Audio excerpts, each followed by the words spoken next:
Okay, Israel. Shalom, shalom, shalom. Hope everybody's doing well.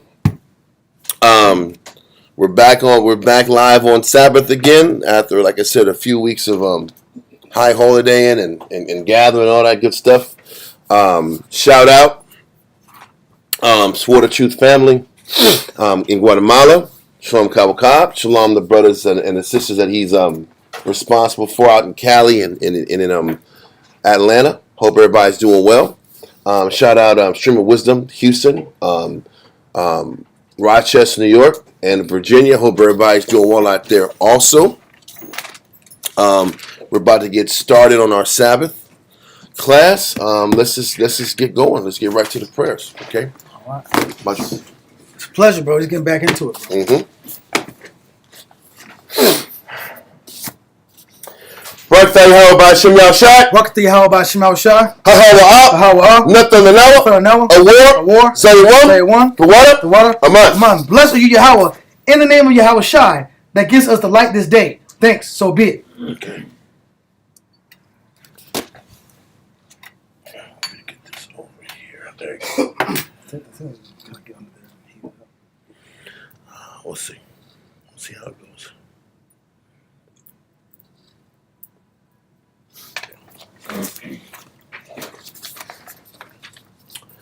Barak Yahweh Shem Yahshai. Barak Yahweh Shem Yahshai. Hahawa. Nothing a Rayach. Nayachacha. The water. Aman. Blessed are you, Yahweh, in the name of Yahweh Shai, that gives us sweet savor. Thank you. So be it. Okay.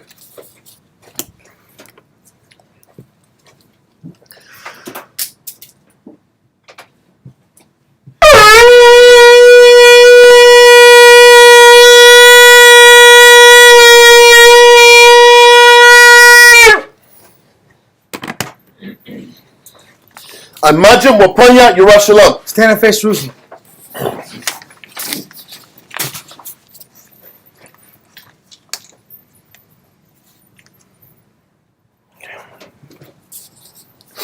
Barak Yahweh Shem Yahshai. Barak Yahweh Shem Yahshai. Hahawa. Nothing Hashabbat. Bashalom. The water. Aman. Blessed are you, Yahweh, in the name of Yahweh Shai, that gives us the Sabbath in peace. Thank you, so be it. Okay. Psalms 121. Anasha. Ayanyamya. Hahoya. Ma'aya. Yabu'a. Isaiah. Yabu'a. Ma. Yahweh. Sha'aisha. Shemayim. Wa'awataza.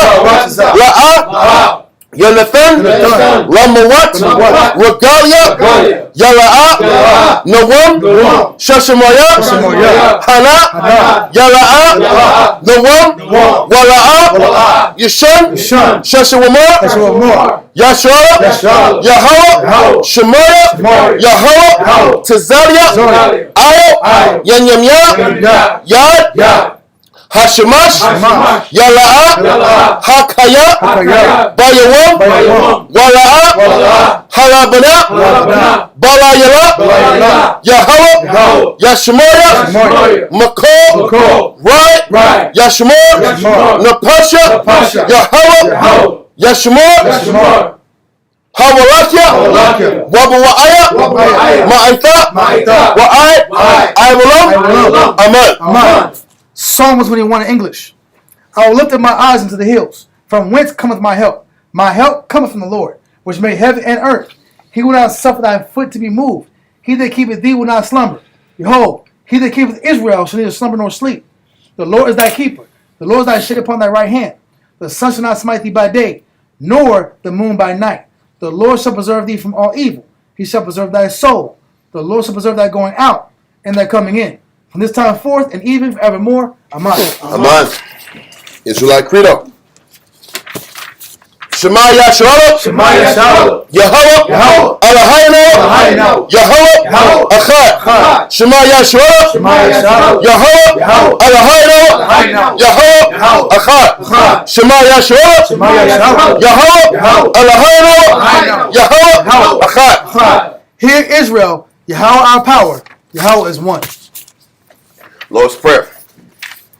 Abano, Shabbat Shemayim, Kodesh, Haya, Shemka, Yahweh, Malak Wafka, Sabbath, Ratazaka, Haya, Aisha, Ba'arataza, Kawa, Haya, Bashamayim, Netanel, Lacham, Ko, Yawam, Wasalachano, Chawatino, Kaslachano, Chawatino, Wala'a, Fabiano, Banasawan, Abo, Hawashino, Mayan, Right, Chaya, Laka, Hamalakwa, Waha'ala, Wahatapa'ara, Amen. Our Father, which art in heaven, hallowed be thy name, thy kingdom come. Slow down. Okay. Our Father, which art in heaven, hallowed be thy name, thy kingdom come. Thy will be done on earth as it is in heaven. Give us this day our daily bread, and forgive us our debts as we forgive our debtors. And lead us not into temptation, but deliver us from evil. For thine is the kingdom, and the power, and the glory, ever. Amen. Amen. 10 Commandments. La'aya, Laka, Alahaya, Achaya, Panya. Thou shalt have no other powers before me. Number 2. La'a, Ta'ina, Laka, Fasal, Wala'a, Ta'ibadam. Thou shalt not make unto thee any graven image, nor serve them. Number 3. La'a, Sham, Yahweh, Bashawa. Thou shalt not take the name of the Lord thy power in vain. Number 4. Zakar, Hayawam, Hashabat, Lakodashwa. Remember the Sabbath day to keep it holy. Number 5. Kabad, Abaka, Ya'amaka. Honor thy father and thy mother. Number 6. La'a, Tharataza. Thou shalt not kill, murder. Number 7. La'a, Thana'a. Thou shalt not commit adultery. Number 8. La'a, Thagana. Thou shalt not steal.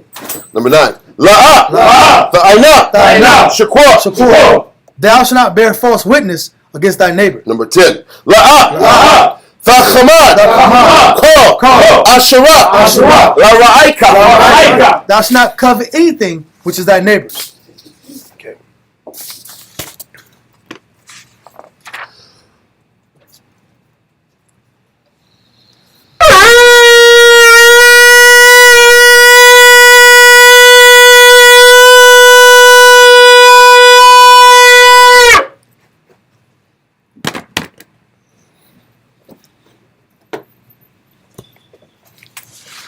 Right thing, how about Shemel Shad?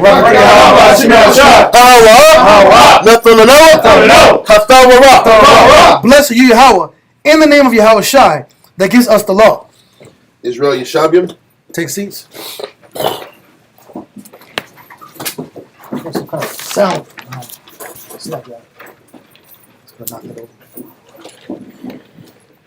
All right. Okay, y'all. So, the last time we had a Sabbath class, we started off in the process of dealing with Daniel and all the challenges that he had to endure as being part of the princely families of Judah and having to come down here and get sent as a captive under the time of Jehoiakim when he went to Babylon, and all the difficulties he had to deal with dealing with the Babylonian culture, dealing with their process of submitting, having their individuals submit to their court, and all the ups and downs and the suffering that Daniel went through, as we explained in Daniel's chapter 1. And then we also showed how, towards the end of chapter 1, his discipline and his resilience and his focus on his learning and his discipline separated him 10 times greater than the other Chaldean competitors of his time in Babylon. Now we're going to sit back here and show in Daniel's 2 how all of Daniel's sacrifice and humility ends up paying off with the Most High starting to show him visions. I think going into Daniel's 1 was so important Because as a layman, as a person that just reads the Bible on a not on a consistent level, the thought is the Most High just chose Daniel because he was just so special and just so great and so potent to have these visions. Daniel had to earn those visions, had to earn that clarity through his sacrifice and commitment to the word, and to be more specific, his abstinence from his vices. And this is something that even all of us as students, young people growing up in the truth, have to understand. You're not going to gain clarity, understanding, spiritual potency unless you're willing and capable of giving the Most High more of yourself, more of your mind. It starts with your time. And after you get past your time, it's the time you choose to give to your mind, your free time, your free mental time. The more you give up those mental vices and those fleshly vices, is how you gain that spiritual insight that we all say we want. We all say we want to lead and be leaders and teachers and examples. Then are you willing to pay the cost, the spiritual cost, to gain that understanding? Well, we're going to show in Daniel's chapter 2 the how all that sacrifice pays off. Okay? So let's do Daniel's chapter 2 and verse 1. We're going to take our time. My Willa, let's get started in here with you. Come. I know we're busy today, so let's say 20 minutes or so, and y'all got to head out, okay? Come. 20 minutes. Come. Yeah. Ready? Yes. Mawala, Shah Shabbatah, Ban Yahweh, Ban Yashram. My Willa, show us on the top. Ban Yahweh, Ban Yashram. I met you. Whoop. Yahweh, Ban Shem Yahshua B'Katah. Yahweh Shimei Ashar B'Katah. That's what's up. All right. Okay, so where are we at? Daniel's chapter 2, verse 1. We're going to take our time. We're going to get through this entire chapter. And we're going to also go into the history of Susanna if we have time. Because Daniel's 2, history of Susanna, goes into that time where Daniel is ascending into his notoriety and his power. Now, to be specific, history of Susanna, I would deduce, I don't have 1,000% factual evidence on this, but I would deduce history of Susanna goes first. Yeah. Historically. But what I want to sit back here for the students and the note takers. We're gonna get Daniel's 2 and get clarity on it, so brothers can always go back to this class. We'll do that first, and then we'll sit back and go behind and do history of Susanna afterwards. Okay? But if we want to be on a chronological level, I would say history of Susanna goes before Daniel's chapter 2, in between Daniel's 1 and Daniel's 2. Okay. Because one is in captivity. Well, no, they're all in captivity, but Daniel's 1 deals with his learning as a child, and then history of Susanna deals with when he's a young, not a judge, but he's young and he's up in the ranks, working his way up in Babylon. He's gaining the respect of the Jews in Babylon as well. Okay, and we'll go into that in a little bit. But let's start off with Daniel's chapter 2, verse 1. We're going to take our time on things and give clarity on certain misconceptions, even in this chapter, over the years that we've kind of like grown to just be accustomed to. But there's more to it. Let's read that. Daniel chapter 2 and verse 1 reads, and in the second year of the reign of Nebuchadnezzar. Stop. No, read on. Nebuchadnezzar dreamed. Now listen, stop. It says in the second year of the reign of Nebuchadnezzar, Nebuchadnezzar dreamed dreams. We have to listen. What was the second year of Nebuchadnezzar? The second year of Nebuchadnezzar reigned. First of all, his first reigning power was 605 BC. I'm not trying to get too deep, not trying to get too mystical, but I want to make sure we're clear on this. Nebuchadnezzar's first year of power was 605 BC. We hadn't fell and collapsed until 586 BC. Okay? I want to make sure we're clear with that. So my question is this, my fault. 605, is it before or after? It's before 586, because when you go into BCs, the numbers go down. So and when we go to ADs, the numbers go up. Yeah, that's what it is. So and that's why I want to make sure I'm clear on this. When it says in the second year of the reign of Nebuchadnezzar, well, listen, he first came into power in 605 BC, not 586 BC. 586 BC was the complete collapse of Jerusalem. Not necessarily his first year in power. His first year in power was 605 BC. So if we're going to get technical, the second year of his reign would have been 603 BC. But it's not talking about that. It's not talking, because Daniel was still a baby or not even thought about at that time. So it can't be, this Daniel's 2 can't be in 603 BC, is what I'm trying to explain. We're going to hold this and go to Josephus, book 10, chapter 10, paragraph 3. Just the first portion of it to give clarification of this.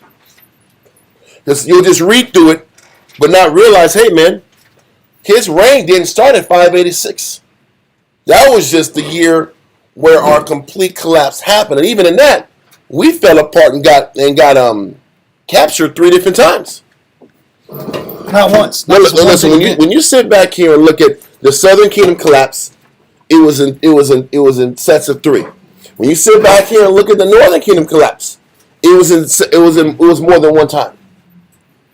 It took more than one king to wipe out the Northern Kingdom and send us to Assyria. It took more than one battle to wipe us out in the south and take us over to Babylon. So let's read this in Josephus. Come. The Antiquities of the Jews, book 10, chapter 10, concerning Daniel and what befell him at Babylon. Paragraph 3. Okay. Line 195. Now 2 years after the destruction of Egypt. Stop. Now it says 2 years. Now it gets more specific. 2 years after the destruction of Egypt. Why am I even going into this? If we go back 3 Sabbaths ago, what was happening at the end of Jeremiah? Remember, after 586 BC, and the majority of us were sent over to Babylon, there was a remaining few amount of people that stayed in Israel, right? Including Jeremiah. And in that class, there was an Israelite or a prince of David that was living in the land of Ammon that came in and killed Gedaliah, which was the appointed leader of the Jews, right? Remember, Gedaliah was teaching the people in Israel, hey man, you guys can come back and inhabit. Just pay your fares, pay your debts, and you guys will be fine. This prince came from Ammon, took Gedaliah out, and caused a bunch of frantic chaos in the region again. The remaining Israelites, the remaining Judites that were in the south decided to leave and run to Egypt because they were afraid of the retaliation of Nebuchadnezzar coming back to the Levant, coming back to Jerusalem, and wiping out the remaining people living there. Do y'all remember that? Come. Okay. And Jeremiah told the people, listen, don't leave Jerusalem. Stay in Israel. Figure out, find cities to live and inhabit, and you'll be okay. They didn't listen, and they moved back down to where? Tophanes. North Egypt, right? No, it was northeast Egypt, to be specific. Not Alexandria. Okay. They went to. I don't think I have the By image. water sources, though. There are water sources. Well, the crazy thing is, I don't want to get too super deep. Maybe I just put my foot in my mouth and I got us in that situation. But the crazy thing is, we chose to go. I got it. I'm just trying to find. We chose to go. I don't like that one right there. That's tough. We chose to go into Egypt for safety and protection because we felt we were going to be safe if we moved over to Egypt to hide from the persecution of Nebuchadnezzar and the Babylonian king.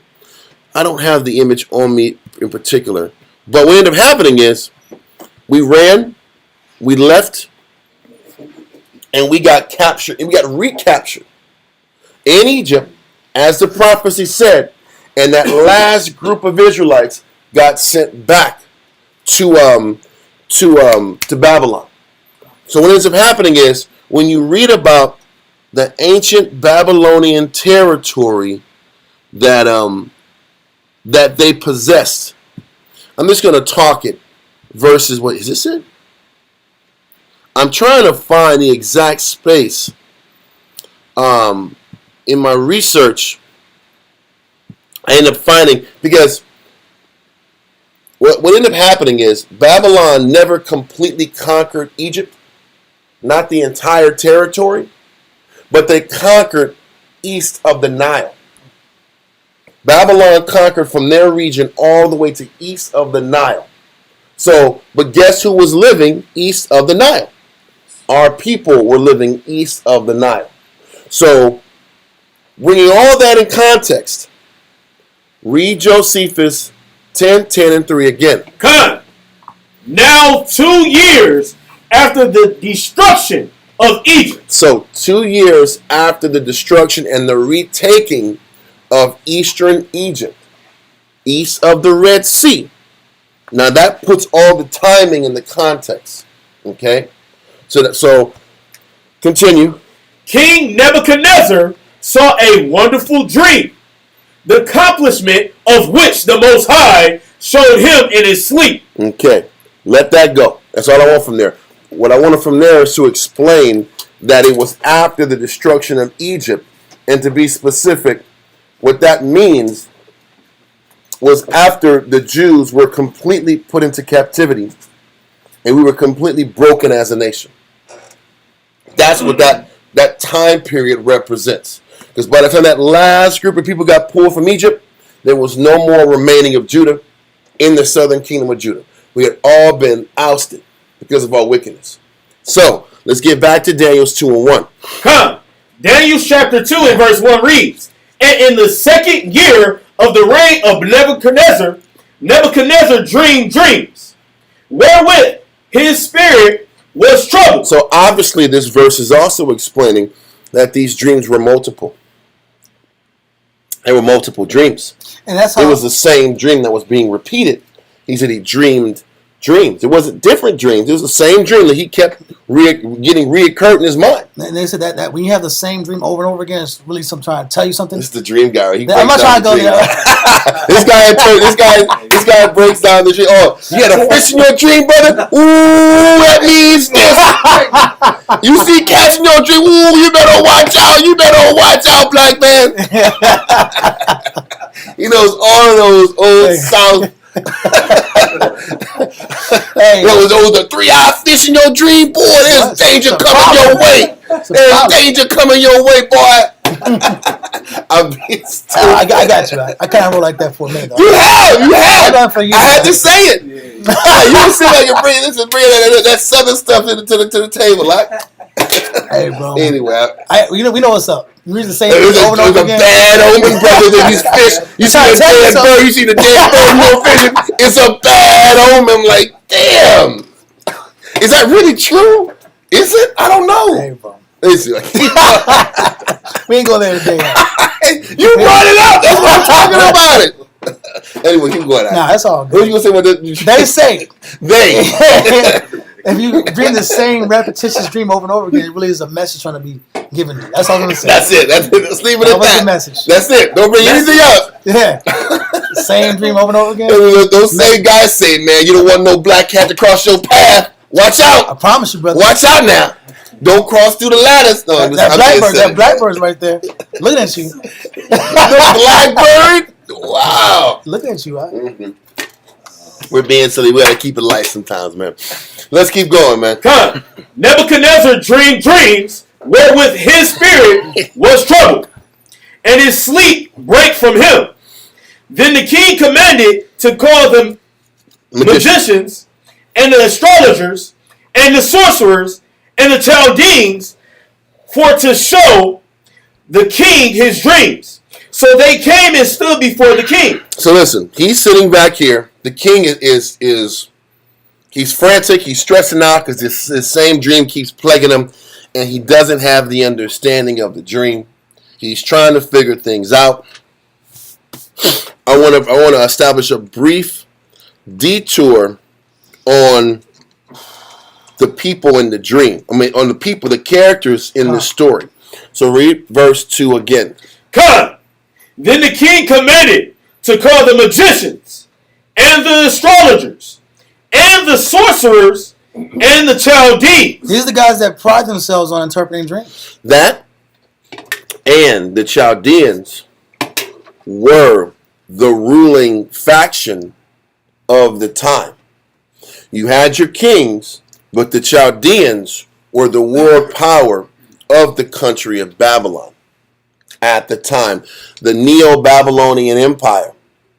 You got to understand, the Babylonian Empire stretched out for multiple generations, multiple years, multiple different leaders of that region. Okay? When you first read about Babylon when they were incepted, who was the king of Babylon at the time? Who was the head of Babylon? Nimrod. Genesis 10 talks about Nimrod. Nimrod was from the seed of who? Ham. Cush, which was Ham. We know Cush today as the present day Ethiopians, right? But I want to take this time to explain. Just because Nimrod was the leader of Cush at that time didn't mean that the Ethiopians were going to be running Babylon all the way through perpetuity. What you don't understand is that why were the Ethiopian people there during Genesis 10? Why were all the people in Babylon during Genesis 10? Does anybody know? Because Nimrod gathered everybody up to build the Tower of Babel. That's true, but why were they even there populated in the first place? What had just happened leading up to Genesis 10 with Nimrod being the world power? Well, you had no... I want somebody else to answer if they can. Okay. There's got to be other Bible scholars here, man. Come on, man. What happened before Genesis 10? Before Genesis 10, what had happened? What happened in Genesis 9? I got to keep saying it different ways. Okay, Genesis 9, Genesis 8, there was a flood. Remember the flood? Now listen, after the flood, all of mankind was what? The nations were what? Yes. But after the majority of people were wiped out, what happened as they rebuilt? They didn't separate yet. That was the problem. The problem was the Most High had given instructions to Noah's 3 sons to go and spread out and repopulate the earth. The problem was the rest of the peoples, they kept repopulating and chose not to leave each other. Because they were afraid, when you read in Josephus, it goes into more detail about it, they were afraid that if they expanded out, God would destroy them again. So they stayed together. They were afraid and they didn't obey the Most High's orders. So as consequence, then Nimrod arose and became that world leader and tried to teach people to defy the Heavenly Father by establishing that Tower of Babel. Then the Most High sat back here and stricken everybody's language. Yep. Then everybody left. Why is that important? Because once the languages were stricken, then everybody broke off and did their thing. So those Cushite people ended up leaving. I'm not going to say all of them, but the majority of those Cushite people left Babylon and went where? To their land, Ethiopia. Now, Ethiopia, when you sit back and look at certain maps, Ethiopia was the entire region of Africa, minus Egypt. Okay? Why am I saying this? Because when we sit back here and normally go through this Daniel's 2 breakdown, what's the first thing we say about Babylon? Babylon were the who? The Ethiopians. They always say that. We always say Babylon is the Ethiopians, but we have to bring clarity to this topic, and we'll go into it later. But it depends on what time period that Babylon was in power. When we're here, when we're at Nebuchadnezzar's time, this was the Neo-Babylonian Empire, which meant that the world power, or the strongest of all the different groupings, because Babylon was a mishmash, hodgepodge of different peoples that came together. But the leaders and the heads and the power figures of Babylon were the Chaldeans. Okay? And to be honest with you, I can't sit back here and give you a perfect answer as to who these Chaldean people are today. I don't have enough knowledge about where they are now to say that Chaldeans are these people now. But what I can say is that the Chaldean people, their origins are Shemitic. Okay? They're Hebrew. Okay, so we're going to go into that. And it says right here in the Wycliffe Bible Dictionary, it says Chaldeans. It says a designated group of Shemitic tribes living in the sea lands of southern Babylonia. They're definitely Shemitic. And it says right here, let me go here and we'll go back into there. So let's go to Josephus real quick. We're going to go to book 1, chapter 6, paragraph 4. Book 1, I got you. chapter 6. Let me see. Chapter 6, paragraph 4. Let's read it from the top. Once again, make sure everybody gets it. Book 1, chapter 6, paragraph 4. Read that, Manuel. Come, the Antiquities of the Jews, book 1, chapter 6. How every nation was denominated. Let's get right to the point, sir. Let's get right to the point, sir. Shem, the third son of Noah, had 5 sons who inhabited the land that began at Euphrates and reached to the Indian Ocean. Mm-hmm. For Elam left behind him the Elamites, the ancestors of the Persians. So, listen, Josephus gives a clear breakdown, or clear enough, as clear as it's going to get, about the origins of some of these people. Read on. Ashur lived at the city Nineveh.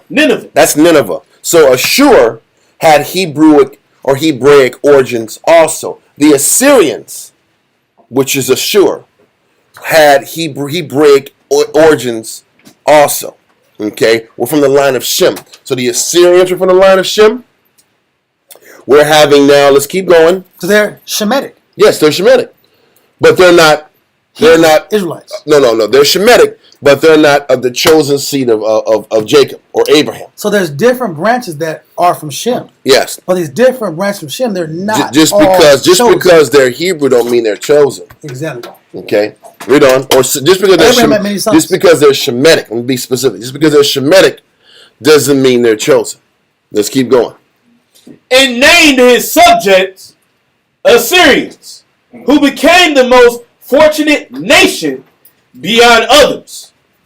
Arphaxad named the Arphaxadites, who are now called Chaldeans. So the Chaldeans also have Shemitic origins. Okay? So listen, this goes into a lot of different things, and I'm not going to go into it now, but the Chaldeans had a heavy influence in Babylon, and they had also had a heavy influence, where do you think? They had a heavy influence in Egypt. I thought that. They had a heavy influence in Egypt. So I'm going to say this. When people talk about Hyksos, talk about a lot of Hyksos stuff, those Hyksos people were referring to these Chaldeans. So you're saying... Not necessarily our people. Because they say Hyksos were the shepherd kings of Egypt. They Exactly. said we were the shepherd kings of Egypt. Exactly. That's not necessarily It's not true. because we weren't even in Egypt long enough to be referred to as these shepherd kings. When they talk about those shepherd kings, they were supposed to be there for hundreds and hundreds of years. We weren't even there long enough for that to be the case. We weren't even accepted as a nation that long. But the Chaldeans had been around for a long period of time. They were strong in Babylon, and they were strong in Egypt. And they were known as wise men. That's why Because even when you sit back here and read about Abraham, Abraham was born in Babylon, in where? In Ur, of the what? Chaldeans. Of the Chaldeans. Because Abraham was part of that lineage, and the Most High pulled him out and separated him from the other quote-unquote wise men, individuals of the Chaldean dynasty. So we come from them, but the Most High pulled us out and separated us from those Chaldean people. Okay, what you gonna say? I put it right here. It's we just read it earlier about Wycliffe Bible Dictionary.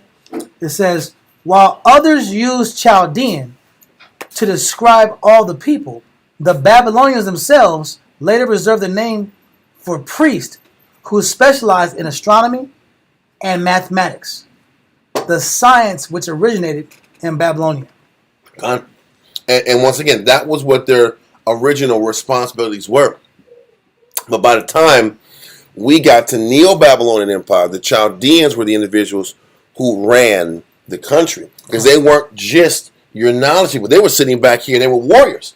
When Nebuchadnezzar came down, Jeremiah kept saying he's going to bring the Chaldeans down here. That's a problem. He says the Chaldeans are coming down here to wipe y'all out, because they were the power base and the strength of the nation at the time. Why am I explaining this? All I'm trying to say is, when you read about ancient Babylon at this time of Daniel was not ran by your Ethiopian people. They were ran by the Chaldean people, which had Shemitic lineage history. Not Hamitic. Not Hamitic. There's a difference. Shemitic, yes. So Ethiopians are Hamitic or African, real African. But by the time that Ethiopians, by the time we get to here, they already had their land and they were established. That's a big difference. We were fighting the Ethiopians in 2 Kings. The kings were fighting the Ethiopians. Okay, I'm just trying to make sure we're clear on that. So as we go into further breaking down Daniel's 2, there's more clarity. What's your question? Was Nebuchadnezzar a Chaldean? I'm going to say this. I can't prove that either way. It doesn't go into it. It doesn't go into it. But I would imagine so. But it's good to prove. It's good to be able to prove this because or to know the difference. Because I was taught that they're the ancient Ethiopians. I took it for face value. Yeah. And there's nothing wrong with It's nothing wrong with it. It's just the more we deep dive, we'll realize there's more layers to the information. Yeah. The Ethiopians were the ruling class of Babylon during Nimrod's time. But after Nimrod passed on, and the languages were broken up, then everybody split and they migrated where they were supposed to migrate. So Ethiopians was the answer for a short period of time, not in perpetuity. Over time, the nations changed and expanded, but these Babylonians never did. Okay? Perfect. So, where you at, my Willa? We're at verse 2. Let's get verse 2 again in Daniel. Okay. Matter of fact, it's about that time that y'all head out. Sir. Sabbath at him. Just at him, bro. Just at him. Activate. What you gotta watch out. You gonna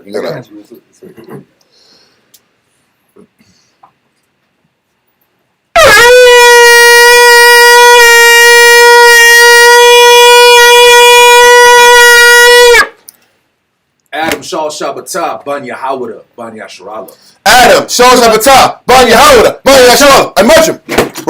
Yahweh by Shem Shabbatah. Yahweh by Shem Shabbatah. Right.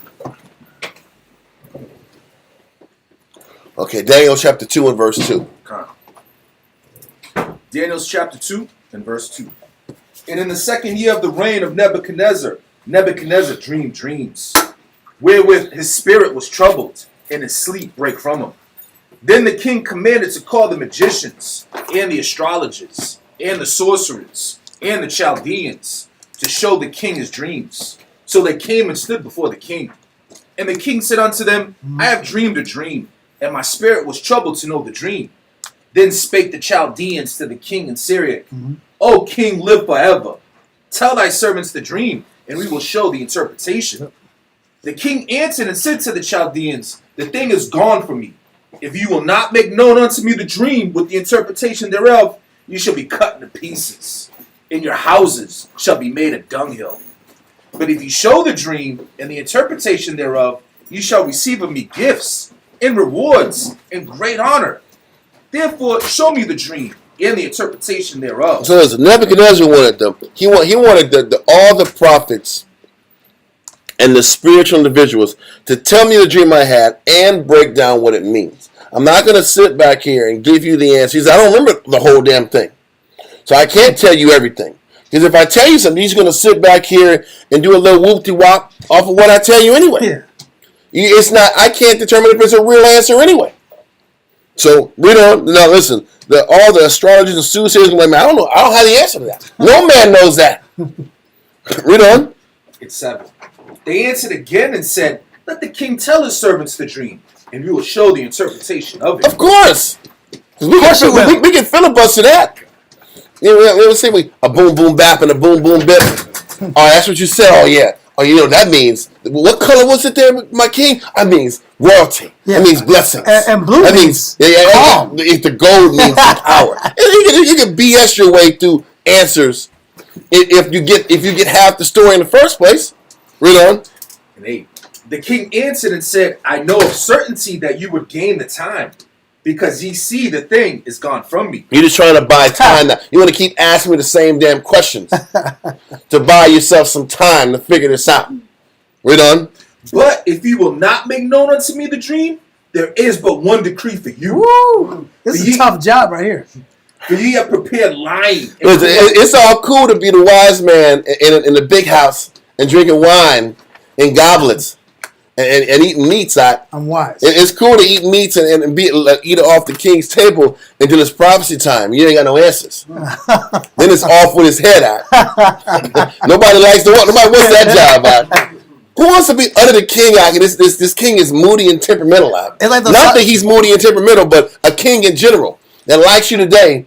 If you're the court jester, you say jokes, he likes you today. But if you say a bad joke, you're dead. Although who wants to live that way? Suck you in to die at. The soccer players that play for the mafia in those countries, where if you lose the big game, yeah, your family or you got. There was that big hair guy from Colombia. He missed the goal in the American World Cup, and you can see he missed it. He did this. He did this. You knew. I knew you're young. I'm young. I'm watching this guy, and he missed the goal, and America won, and Colombia was ashamed, and he was like this. I didn't know what that meant. Oh, he just missed a goal. He's gonna be okay. You know, people were like, this guy died because he missed goals in the World Cup. Like, what the hell is going on? That's a real thing. That was a real thing. It was in like 90. I think it was the 92 World Cup or the 94 World Cup, whatever. I should. One of them damn years. And I think he was up on the Escobar. He was up on the Escobar. The funny thing is, this is a side note. Escobar would bring Pablo Escobar would bring all the top soccer players on his ranch to play against somebody. And then they would let him score goals on them. This guy sucked the soccer team and they're like, "Oh, you got past me. You beat me. Good job." And he's scoring goals. I'm like, yeah. And they're like, everybody knows in the building this guy's cap out. He's not that good. When he play hard, we might die. You foul him, you might die too. That's what, if you trip him and you give him a hard tackle, you might die. Yeah. Who wants to be in those circumstances? That sucks. Anyway, come play with me. No, but he's paying you big money. First of all, you can't say no. You can't say no to the big guy. No, that's cool. You gotta go. He's paying you good money. Just laugh and joke, man. And then all around the guys got M16s instead of AKs. It's a hard game to play. What'd you say? That's how they train Putin to do jiu-jitsu. Yes, you take jiu-jitsu classes. Yeah. But I was watching some of the footage. Yeah. Man, they could have easily gotten it. But you know what? But you know what I like about Putin? I believe him. I know. You know what I like about Putin? He did let him take him down a little bit, though. Listen, they would bring Putin down. They took him down a few times, and he took it like a G. It might not have been like in real life, like you could really jack him up. But first of all, Putin's like in his 60s, Yeah. and Putin's still in his jiu-jitsu outfit, throwing cats and rolling around. Like this dude. I don't know if you saw him. You ever seen him wrestling a bear with no shirt on? That was a trained animal. He knew how to mess with Putin. They knew better. The bear knew better. The bear knew better. No fish forever. You will die if you touch the Putin. Anyway, I get what you're saying. They're not going to mess with him, but at least he took some tumbles in his jiu-jitsu outfit. And so it looked for real. It looked believable. Anyway, you wouldn't see Biden do that kind of stuff. Let me say. Hip be broken in a minute. Exactly. He'll forget where he's at. Yeah, he would. Where are we? Yeah. So let's keep going now. I'm being stupid. In verse 9. Yeah. But But if you will not make known unto me the dream, there is but one decree for you. Oh, it's tough. It's tough. For ye have prepared lying and corrupt words to speak before me, till the time be changed. Therefore, tell me the dream, and I shall know that ye can show me the interpretation thereof. Well, Nebuchadnezzar's like this. Listen, man, if you guys are for real and the Spirit's with you, then you should really get this. He's like, listen, the Spirit's with you and you're really on point like you say, then give it to me, man. You're in tune with the gods, right? Remember when Elijah was sitting back here and putting the pressure on the prophets of Jezebel a lot? Oh, yeah, I love that. And they were sitting back here and they were jumping up and down trying to get the fire from heaven to come down and consume the offering. And they kept cutting themselves out. And then Elijah was clowning and said, well, maybe your God is sleeping, man. Let's give him some time. Maybe it's a little too early for you guys. Maybe he's sleeping, he's taking a nap. Maybe it's pursuing. We'll wait. They sat back here and waited all day at it. And he says, this two prayers up, bop, bop, bop, and the fire comes, boom. But it's embarrassing. Like, really, did these guys really believe what the hell they were doing, or they knew it was cap? Who knows? But the thing is, they saw things, so I'm not going to act like they didn't see things. Yeah. They saw things. Enough for them to be convinced in their mind. Exactly. Yeah. But it wasn't at the level, obviously, the Most High could do for the people. These are lower level deities. Exactly. And we're going to go into that down the line when we get to History of Bel and the Dragon. Yes, History of Bel and the Dragon. That's later on down the line. But let's continue. 10. The Chaldeans answered before the king and said, there is not a man upon the earth that can show the king's matter. Therefore, there is no king, Lord, no ruler that asks such things at any magician or astrologer or Chaldean. There's nobody asked this question. Nobody's asking to know the dream and then get the breakdown. Nobody knows that. Read on. And it is a rare thing that the king requireth, and there is none other that can show it before the king, except the gods, whose dwelling is not with flesh. He says nobody can give those answers unless they were a god. Read on. For this cause the So they're trying to back him up. Like, listen, bro, you're asking. We're asking. So only God knows this. Bro, he's like, I don't give a damn. It's crazy, man. And you know, they're saying, I'm putting cases on all y'all dudes. I'm putting cases on all y'all. It ain't gonna be no Pelican Bay. Y'all dudes is getting killed. Yeah. He's putting cases on all of them, man. Let's keep going, man. For this cause the king was angry and very furious. Hell yeah. Better be cool. He's like, y'all niggas Be gonna cool. die. Y'all niggas gonna die tonight. It's happening. And commanded to destroy all the wise men of Babylon. You gotta give it all his whole crap. The whole crew is getting Everybody. wiped out. The whole crew. Obviously, this dream kept happening so much to him that he had to make sure he understood what the hell this was. It wasn't just some one fly-by-night dream to where he was going to sit back here and forget about it. This was a constant thing. This would be a great movie. That kept hitting him out. And he kept getting stressed out about the meaning of it and what's the direction the Most High, the Lord, trying to take him. What's the answer? This might have to do with his kingdom and how long he's going to be in power. Yeah. That's why he was stressing about it. This has everything to do with how long he's going to be in power. When you read about Nebuchadnezzar, bro, he came into power in 605 BC. And he was constantly fighting off threats. He was constantly fighting the Assyrians. Then he's sitting back here fighting internal battles at home. Then he's fighting the Egyptians. He's fighting all these kingdoms He's turned up. that are raising up against him.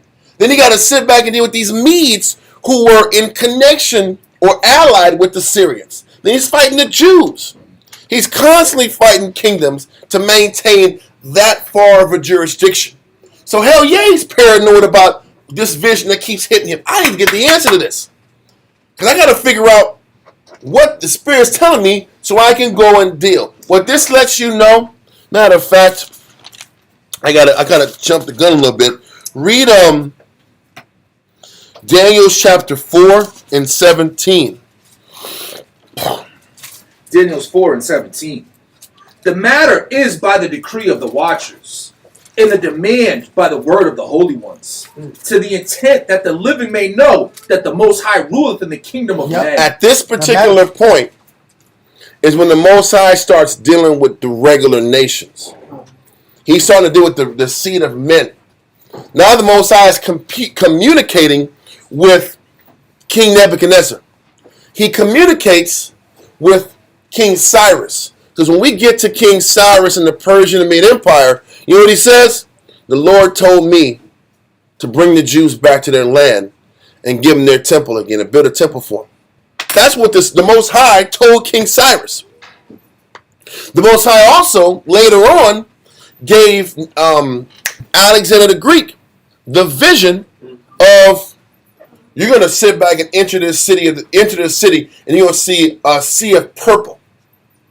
And you're going to see a couple guys in white, and they're going to salute you and treat them when you see that. So the Spirit at this particular point isn't just relegated to the Jews.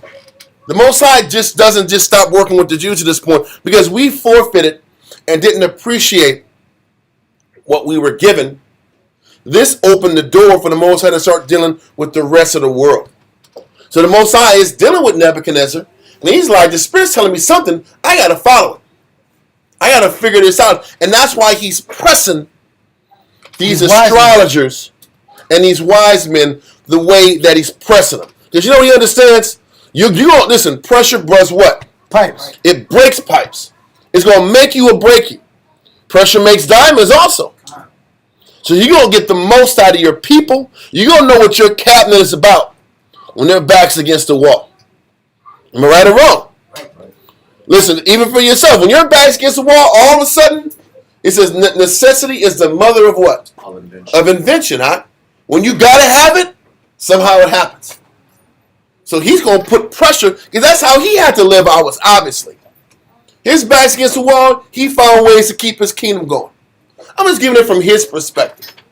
So let's go back. So obviously the Spirit is working on Nebuchadnezzar to put pressure on these people. We know why. Ultimately, it's to reveal the Most High through Daniel. And what is the Most High? If you sit back and look at it from a outside perspective, the Most High is elevating Daniel, but he's also trying to teach what? Nebuchadnezzar what? And to serve who? The Most High. When you read in Jeremiah keeps talking about, through prophecy, that Nebuchadnezzar was his what? His servant.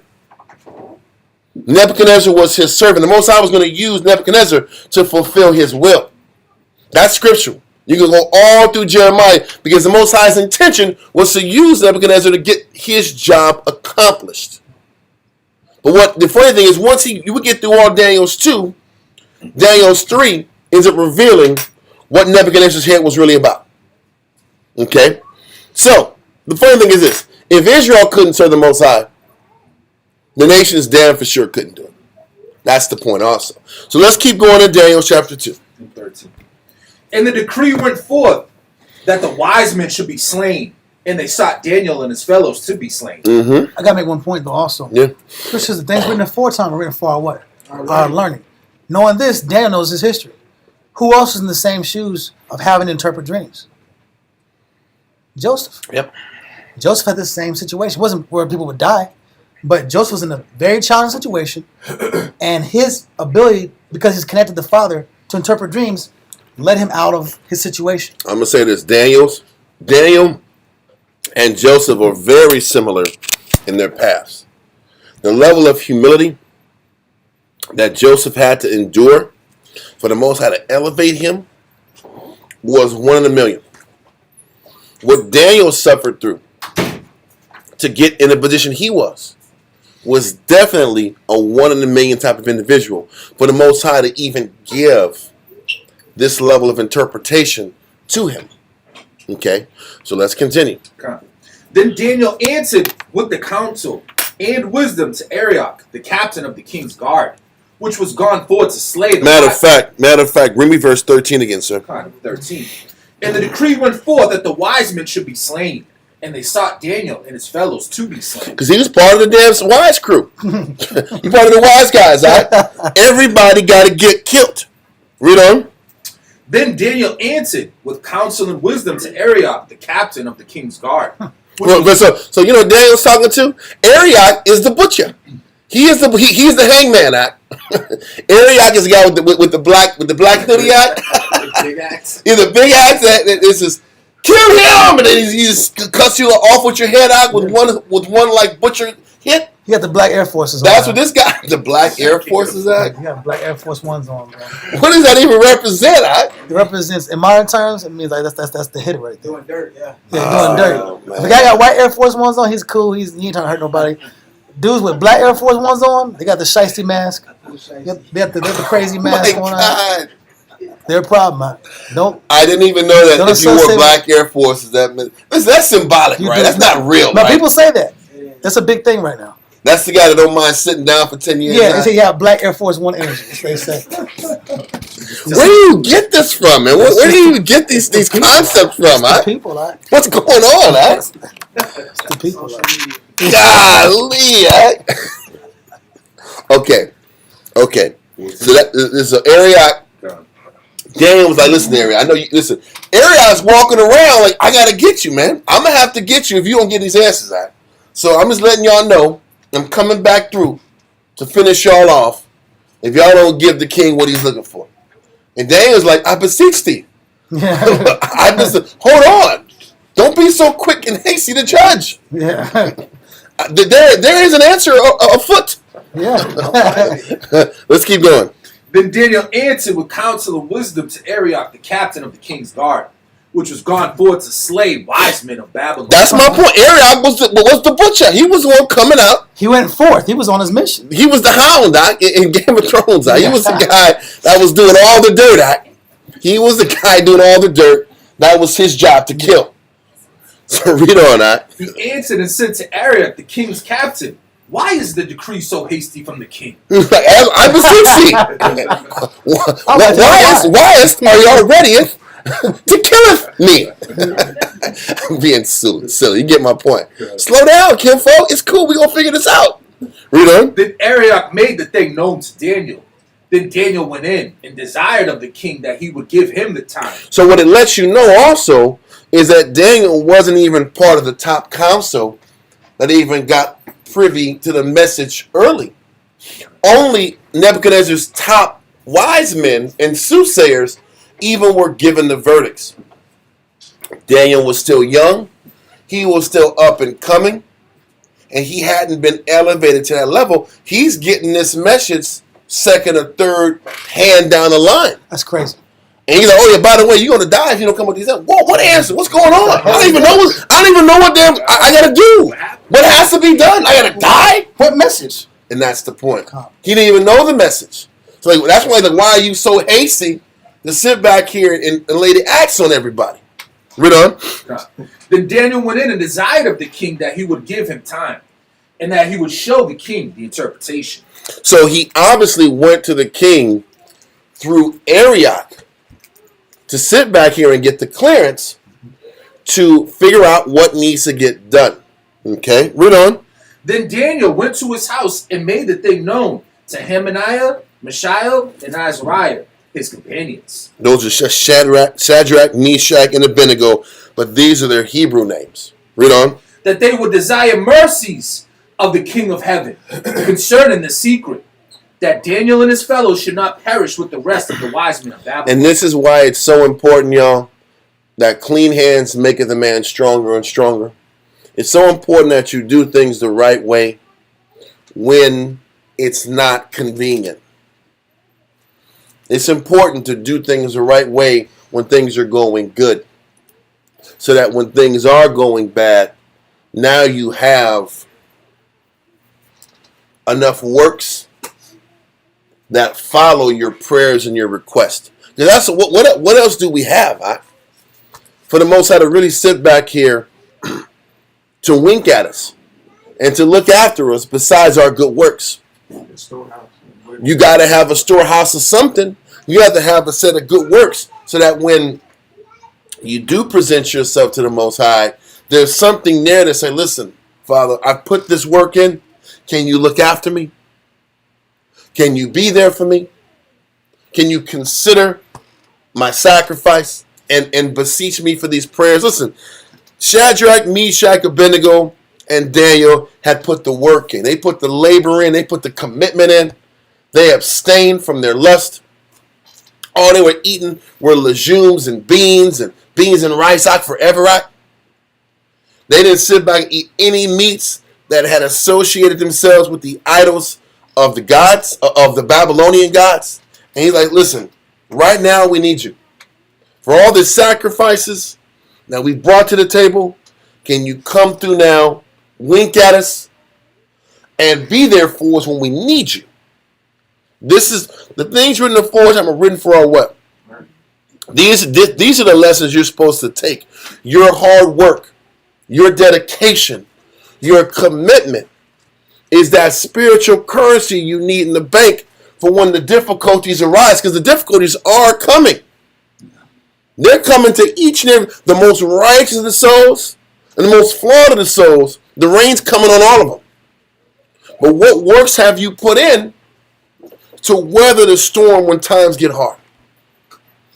Yes, sir. I just thought it was interesting because sometimes there's like an expectation that since I put the work in, then I expect the Most High to defend me. So what more do I need to do? I thought it was interesting that they still had to ask and knock. They still Hell yeah! Listen, the crazy you had to knock and still listen. I was talking to Carlos up a few days ago. He was breaking down all the offerings in Leviticus. Before you can even give your sin offering, you have to send a what offering? A peace offering. You had to send a peace offering in hope that the Most High will receive your sin offering. You had to sit back and show, hey, Father, I'm offering this next offering, the sin offering, but can you please? I'm giving you this offering in hopes that you'll receive my next offering. I'm coming in peace. I'm humbly beseeching you, Father. I'm asking you if you would listen to my next petition. That's what the offering was about. I had to show humility through my first offering to even hope that the second offering will be received. When you sit back and go through all the Leviticus and Numbers, the Most High is showing you the mindset we have to be in even before we ask for what we want. There's a level of humility and contrition and sacrifice that we have to give to him for him to even sit back and say, yeah, you know what? I am going to take care of him, or I'm going to take care of her. We think we can just sit back here and mumble some damn words and voila magic. We're going to get what we want. We better have the works and the spiritual currency leading up to the request. Then we better be in order in our request. This is why in Christ I'm about not having any vain babbling in your requests and your prayers. Not just talking gibberish and gimme. You better ask for the right things, the right way, or you're not going to get what you want anyway. So it falls in line with all their good works leading up to their humbly beseeching the Heavenly Father to acknowledge them. Read on. Give me verse 18 again. In verse 18. That they would desire mercies of the Most High concerning the secret, that Daniel and his fellows should not perish with the rest of the wise men of Babylon. Mm-hmm. Then was the secret revealed unto Daniel in a night vision. Then Daniel blessed the Most High. Daniel answered and said... The funny thing is this. Even with that, all four of those men, he only gave it to one guy. That's another thing. He only gave it to one of the four. How much more humble and how much more dedicated was the one above the four? Supreme. And the thing is this, listen, a lot of times we don't get what we want because we just haven't put the works in to earn it. A lot of times we make requests and we make requests. That don't mean, do you think all four prayed that Daniel gets the vision? Do you think so? Well, they all prayed and the Most High reveals the vision to them. And Moses said, I'm listening to all your prayers, but I'm going to give it to you. To the one. Why is that important? Just because you pray for something doesn't mean you've earned that blessing. Doesn't mean you've earned what you've asked for. And that's a very humbling process too. It's very humbling to understand you can be busting your tail and it still not be good enough. And you got to be humble enough to own up to the fact that it's not good enough and go back to work and make sure your offering is sufficient the next time. That's a real thing. Because we tell ourselves it's because we sacrificed to a degree, I deserve it. because we gave to a degree, then we should automatically get the blessing that we asked for. And that's just not true. That's the spirit of Cain, man. That's the spirit of Cain. That's the spirit People of in us general. in 2023. Might it be 2024? I know. I'm just bringing. It's not just Cain, because Cain is the example of what not to do down the line. Well, that's Cain and us. Yes. Because all of us have that element in us where we attempt to do that which is right, and then in our attempt, we end up not getting what we want anyway.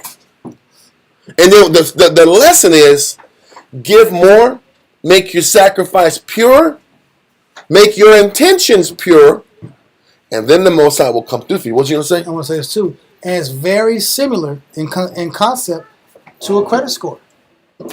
When people want to request certain items, I want to get a home, I want to get a vehicle, I want to get a loan, they're going to look at your history, all your records, expenses.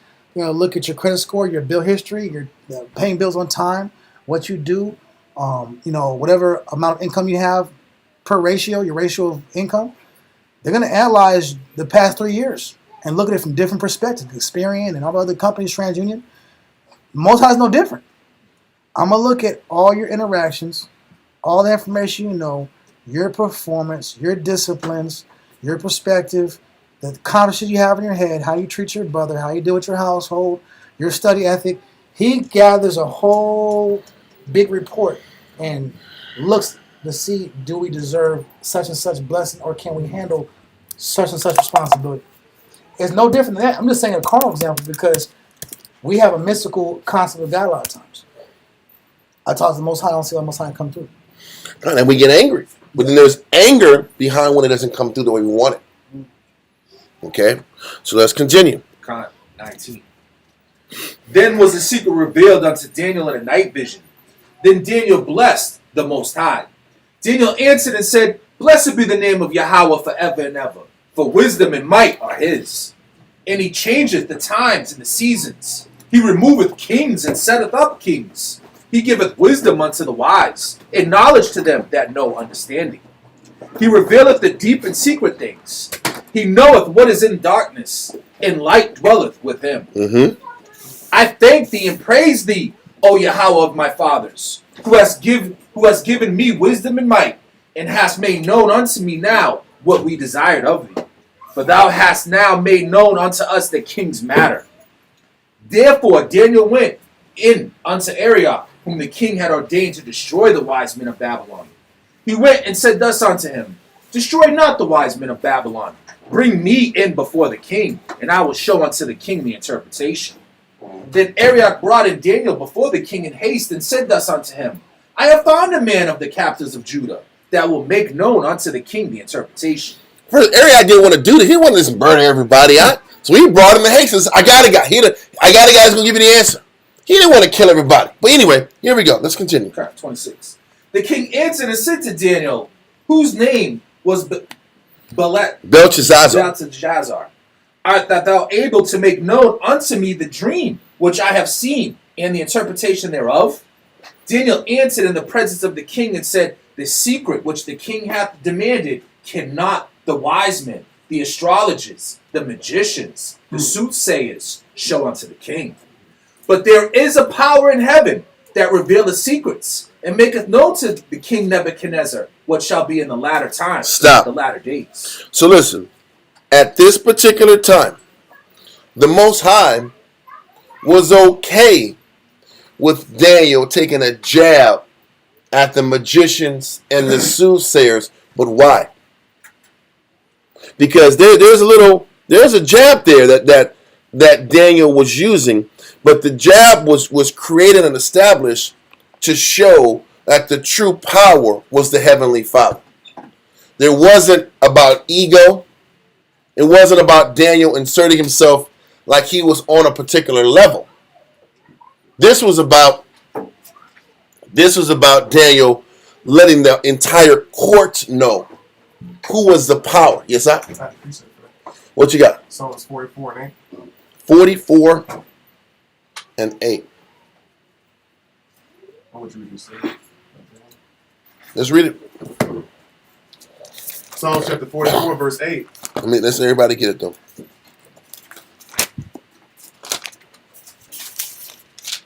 Read that. Psalms 44 and 8. In the Most High we boast all the day long and praise thy name forever. And it's important that we clarify the boasting, because I mentioned it earlier. Elijah boasted on the Most High also when he was sitting back here and going against those 400 prophets at Carmel. Okay, and he boasted against their idols. He didn't boast himself up, but he boasted against the idols of the other nations. Well, let's continue. 28. But there is a power in heaven that revealeth secrets, and maketh known to the king Nebuchadnezzar what shall be in the latter days. Thy dream and the visions of thy head upon thy bed are these. As for thee, O king, my thoughts came into thy mind upon thy bed, what should come to pass thereafter, and he that revealeth secrets make it known to thee what shall come to pass. But as for me, this secret is not revealed to me for any wisdom that I have more than any living. So this is the situation why we know that he wasn't boasting and lifting himself up as he was attacking and checking those astrologers and those soothsayers. He was checking those astrologers and soothsayers that worship other idols other than the Heavenly Father. But Daniel wanted to make sure, I'm going to sit back and embarrass y'all for y'all idols, but at no point in time am I going to sit back here and elevate myself like I'm just this most spiritual guy in the world. Listen, this is once again what made Daniel so great. Listen, Daniel sat back here every day and saw the Chaldeans and the magicians given to vice, given to their flesh, given to their wickedness, breaking the law. And every day, Daniel did what? Daniel gave himself to studying, lived and ate a minimal diet. His whole life was structure, dedication, sacrifice, and operating in a minimalistic fashion. Yeah. And then, the one time he gets to sit back here and shine, he pushes it back. Unlike most priests. Unlike 99% of the world. Yeah. Listen, this was the time the Most High showed him something that nobody else had. And he sat back here and still didn't take that opportunity to gloat, push himself higher than anybody else. And the earlier mocking was to mock the idols, not to prop himself up. And that is such a challenging thing to do when all you've given yourself to is the work, and the flesh wants to pride yourself in that work. The flesh wants to pride yourself in the things that you do that other people don't do. Am I right or wrong? Right. The flesh wants to sit back here. You want to tell yourself, I'm doing something that these other SOBs ain't doing. This is why the Spirit's with me. No. Ain't that what? Isn't that what most men operate with? In general. Their bravado. I'm different. I'm different. I don't know about you, but I'm different. It's what's that dude's name? 2 Chainz. 2 Chainz there. Listen, that's how Israel wants to roll. I'm different. I'm different. The Spirit's with me on a different level. Just different, bro. The difference between you, there's a difference. That's the difference. And listen, we're laughing, we're joking, but there is a pride that comes from men because they've learned more. They have a greater advantage in this. Puff it up. Their discipline is better in this. They don't have issues like this and this like everybody else do. There is an arrogance that comes behind men because of that. It's all the time. And this could have been the opportunity that Daniel used Slip. to slip, to flex on everybody. Though he had the entire court's attention. All eyes were on Daniel. And he's not the highest rank. Well, he wasn't. He was on the bottom. He was on the It's bottom, more of an opportunity to push up. and he could have stunned it on all these guys. This is very important to understand because as you continue to grow, as you start gaining in wisdom, knowledge, and understanding, it is so important to never forget who gave it to you and that it wasn't yours in the first place. It wasn't yours in the first place. God, what was that writing? It was about I know we weren't gonna be able to find it, but there was you look for it. It's quick. Yeah, pull your scripture. 2 Corinthians. Because I got another one to go on top of that too. 2 Corinthians chapter 10, verse 17. Gosh, man. 2 Corinthians chapter 10 and 17. But he who boasts, let him boast in the Most High. Read it again. But he who boasts, let him boast in the Most High. I got something different. It says, he that glorieth, let him glory in the Lord. You got NIV out here, man. What's going on with you, man? You read NIV, The New King James. The new King James. What's going on here, man? The Babylonian James version. You got the Chaldean version. That's what he got. You got that Chaldean version. Chaldean in the house. That's why he's so wise. Now we know. Now we know. Now we know why he's so wise. It says, but he that glorieth. Let him read again. Okay.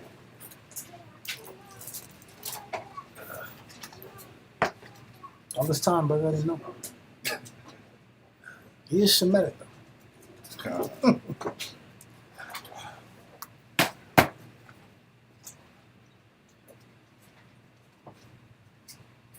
Second Corinthians chapter 2. 10 and 17. 10, 17. 2 Corinthians chapter 10 and 17. Uh-huh. But he that glorieth, let him glory in the Most High. You're going to glory in the Lord, bro. Not in you. Not in what you think you are, what you got, your vision, your idea, your concept, who you are, your background. We got to glory in the Most High because that's the way it's supposed to be. Read on. Verse 18. Verse 18. For not he that commendeth himself is approved. Not he that commendeth himself is approved. A lot of men are self-commenders. Or they surround themselves with people that are yes men and commenders to them. They purposely elevate people to and we're wired to think about what you're doing versus what other people are doing in contrast to what people are doing. And the more you focus on what you're doing in contrast to what others doing, it just feeds the ego eye. It feeds the pride eye. And pride goes before a fall. Read on. But whom the Most High commendeth. It's not about you commending yourself. It's about the Lord commending you. Once again, go on that spiritual credit score. He'll create moments of difficulty just to show you where you're at with him. And this moment of difficulty, who got elevated? Daniel got elevated. Why? Because he had been on point before he needed to be. We get on point when we get sick. Oh, I'm sick, it's time to study. Yep. I got a financial class going on, it's time to read the Bible. We're reactionary to situations. We are spiritual based on reaction to suffering. Which is still not a really true test of sincerity. A true test of sincerity is why I don't have to do this, I still do this. I don't need to do this. There's no pressing situation, there's no pressing matter, and I still give the Most High 100%. Just because. That's the mentality we have to train ourselves to get into. The scripture says, not in my presence only, but that much more in my what? Absence. We're only on point sometimes because somebody's over us. Someone's breathing down our throat. Somebody's examining us. Or we want a blessing down the line. But are we on point for the love of the game? Just because for the love of the Spirit. For righteousness' sake. That's the mentality we have to train ourselves to get into. And we're going to find out if we learn to master that. If we learn to sit back here and master not measuring ourselves up to people who aren't doing what we're doing, then we get to another level with the Most High in Christ. Come. The challenge is it's not easy to not keep score. It's not easy to not keep score. It's Wednesday, and I'm way more important this month. Oh, I'm doing more. Yeah. I'm doing more than another person's doing. You can't even get caught in that zone. Yeah. I'm going to show you. We're going to let this go and go to 2nd Ezra, chapter 2nd Ezra, chapter 8, verse 45 through 49. Oops. This is very humbling because this is the spirit. Daniel, all the great men that the Most High exalts, you start seeing a pattern that. The funny thing is, even when Joseph finally had leverage over his brothers, what did he do? The only thing Joseph was concerned with is if they screwed Benjamin over, his younger brother. Yeah. He didn't sit back here and once stunt on his younger brothers like they weren't nothing. Raise up on them. Or just mock them or tear them down or use his leverage against them. He only used his leverage to ensure that he saw Benjamin because he knew his brothers had a hatred towards him. So he was more concerned with his younger brother's welfare than anything else. But these great men didn't have these elements of pride and ego that was inside of them. Let's read this in 2nd Ezra chapter 8 in verse 45 through 47. 2nd Ezra 8 and 45. Be not wroth with us, but spare thy people, and have mercy upon thine own inheritance, for thou art merciful unto thy creature. This was Ezra constantly, I don't want to say complaining, but petitioning the Most High to have mercy on his people. This was after we'd been downtrodden, after we've been broken down in Babylon, and leading up all the way through Persian and Mede Empire. Read on. Then answered he me, and said, things present are for the present, and things to come for such as to be. For thou comest far short that thou shouldest be able to love my creature more than I. He says, you come far short for you to think that you, Ezra, love Israel more than I love Israel. You got a love for your people, but you're talking like you give a damn. I love them way more than you do. You fall short based on how much I care about them. But we be lying saying we've been lying to ourselves in secret saying I care so much more. Well, but Ezra's fighting because he's like, how come we're not brought back into our power again? How come we haven't been elevated to our position yet? Why are we still keep being down? Forever. Mosiah kept showing them, hey, our wickedness got us into that position. But just because I'm punishing them doesn't mean I love them less than you. Let's keep going. But I have oft times drawn nigh unto thee, and unto it, but never to the unrighteous. Mm-hmm. He says, I have oft times drawn nigh unto thee, and unto it, but never to the unrighteousness. What he's saying is this: I'm always looking to sit back here and elevate the righteous people that are fighting their tails off to get close to me. But I am not going to reward unrighteousness. He's not budging. You ever sit back here and deal with one of your kids that is throwing a fit? He's being a badass little cuss. And you're trying to figure out ways to get them to do right. Mm-hmm. And what you end up doing is you end up compromising right from wrong. Yeah. Or you end up giving them something that you really weren't supposed to give them just to keep them quiet. Parents do it all the time. They do it all the time. Get ice cream. Fine, I'll give it to you. Just shut up. Yep. The reality is, the Most High will not negotiate with terrorists. He's not negotiating with terrorist actions. You want a dope fit? You can send your kid. You can just pass out, G. I'm gonna hit my head against the wall. Yeah. Ah, okay. I've seen kids. They'll throw fits and they'll start hitting their head against the floor or the wall to get their way. I don't know if you've seen it. I've seen it. I've seen certain bad kids, and you see them in Walmarts and grocery stores, and they got the parents are sliding them down the ground. Oh man, I'm leaving. Billy, that is not acceptable, Billy.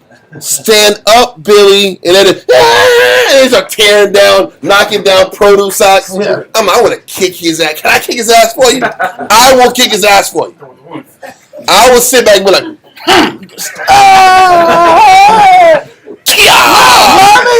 Mommy! That's real. That's what you want to do. Or you'll sit back here and you'll pinch him so damn tight out. And they'll go. Yeah. You gotta do it secretly so you don't look about your child abusing and nothing like that. The point is this. That is, I'm gonna tell your ass when I get home. I'm gonna get you. It's okay. It's okay. Embarrassing us. Tough parenting. We're going home. The point is, the Most High doesn't negotiate on any level.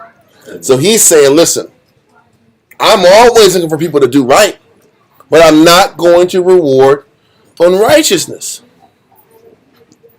But he's like, just because I'm not going to reward unrighteousness doesn't mean I don't love my people. Let's keep going. And this also, thou art marvelous before the Most High. But he says, in this though, he says, in your petitioning to me, Ezra, is why you're marvelous to me. Read on. And that thou hast humbled thyself, as it becometh thee, and hast not judged thyself worthy to be much glorified among the righteous. He says, because you haven't postured yourself to be among the righteous men, is why I admire you. Is why you're marvelous in my eyes. Because you don't push yourself to be this righteous man.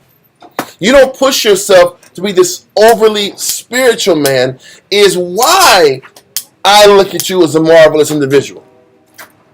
He's telling us, he's giving us the understanding in general. We get rewarded. The Most High blesses us because we don't prop ourselves up to be more than what we are. This is why Daniel was looked upon as righteous. Because the thing is this. Either in the flesh, a man's going to be about his flesh, and his confidence is about his flesh. Other people, their confidence is about their spirit and their dedication and their sacrifice. But you can tell the immaturity in a man that has given himself to righteousness based on how he looks down on people who are doing what he's doing. There is a pride in that. I'm angry. Why are you angry, brother? I'm just saying, Listen, I study more than this, brother. there's pride. There's pride in a man that is committing his work to the Most High, but looks down on a person who's not committing as much. Or there's aggravation there. Why can't we just dedicate as much as we possibly can Be content. and just keep your head down on your job? Why do we feel the need to operate like we're doing more than the next man? I want to feel some type of way. I want to feel. Well, what you want, a person wants to feel. What you gonna say? They want to feel like I want to feel some sense of superiority. I want to feel like I'm important. I want to inflate myself, and I can't compare myself to Jake because we're not on the same scale and I don't have the same liberties. So I need to find somebody as an object to measure myself against. That's the nature of man. But why don't you know what the crazy thing? You're right. But why don't we measure ourselves against Daniel, Nobody wants to do that. Ezra, That's a hard game. Joshua? I'm on the bottom. I'm back on the bottom. You're nobody again. Yeah. Was that? No, I was wondering, so it's like,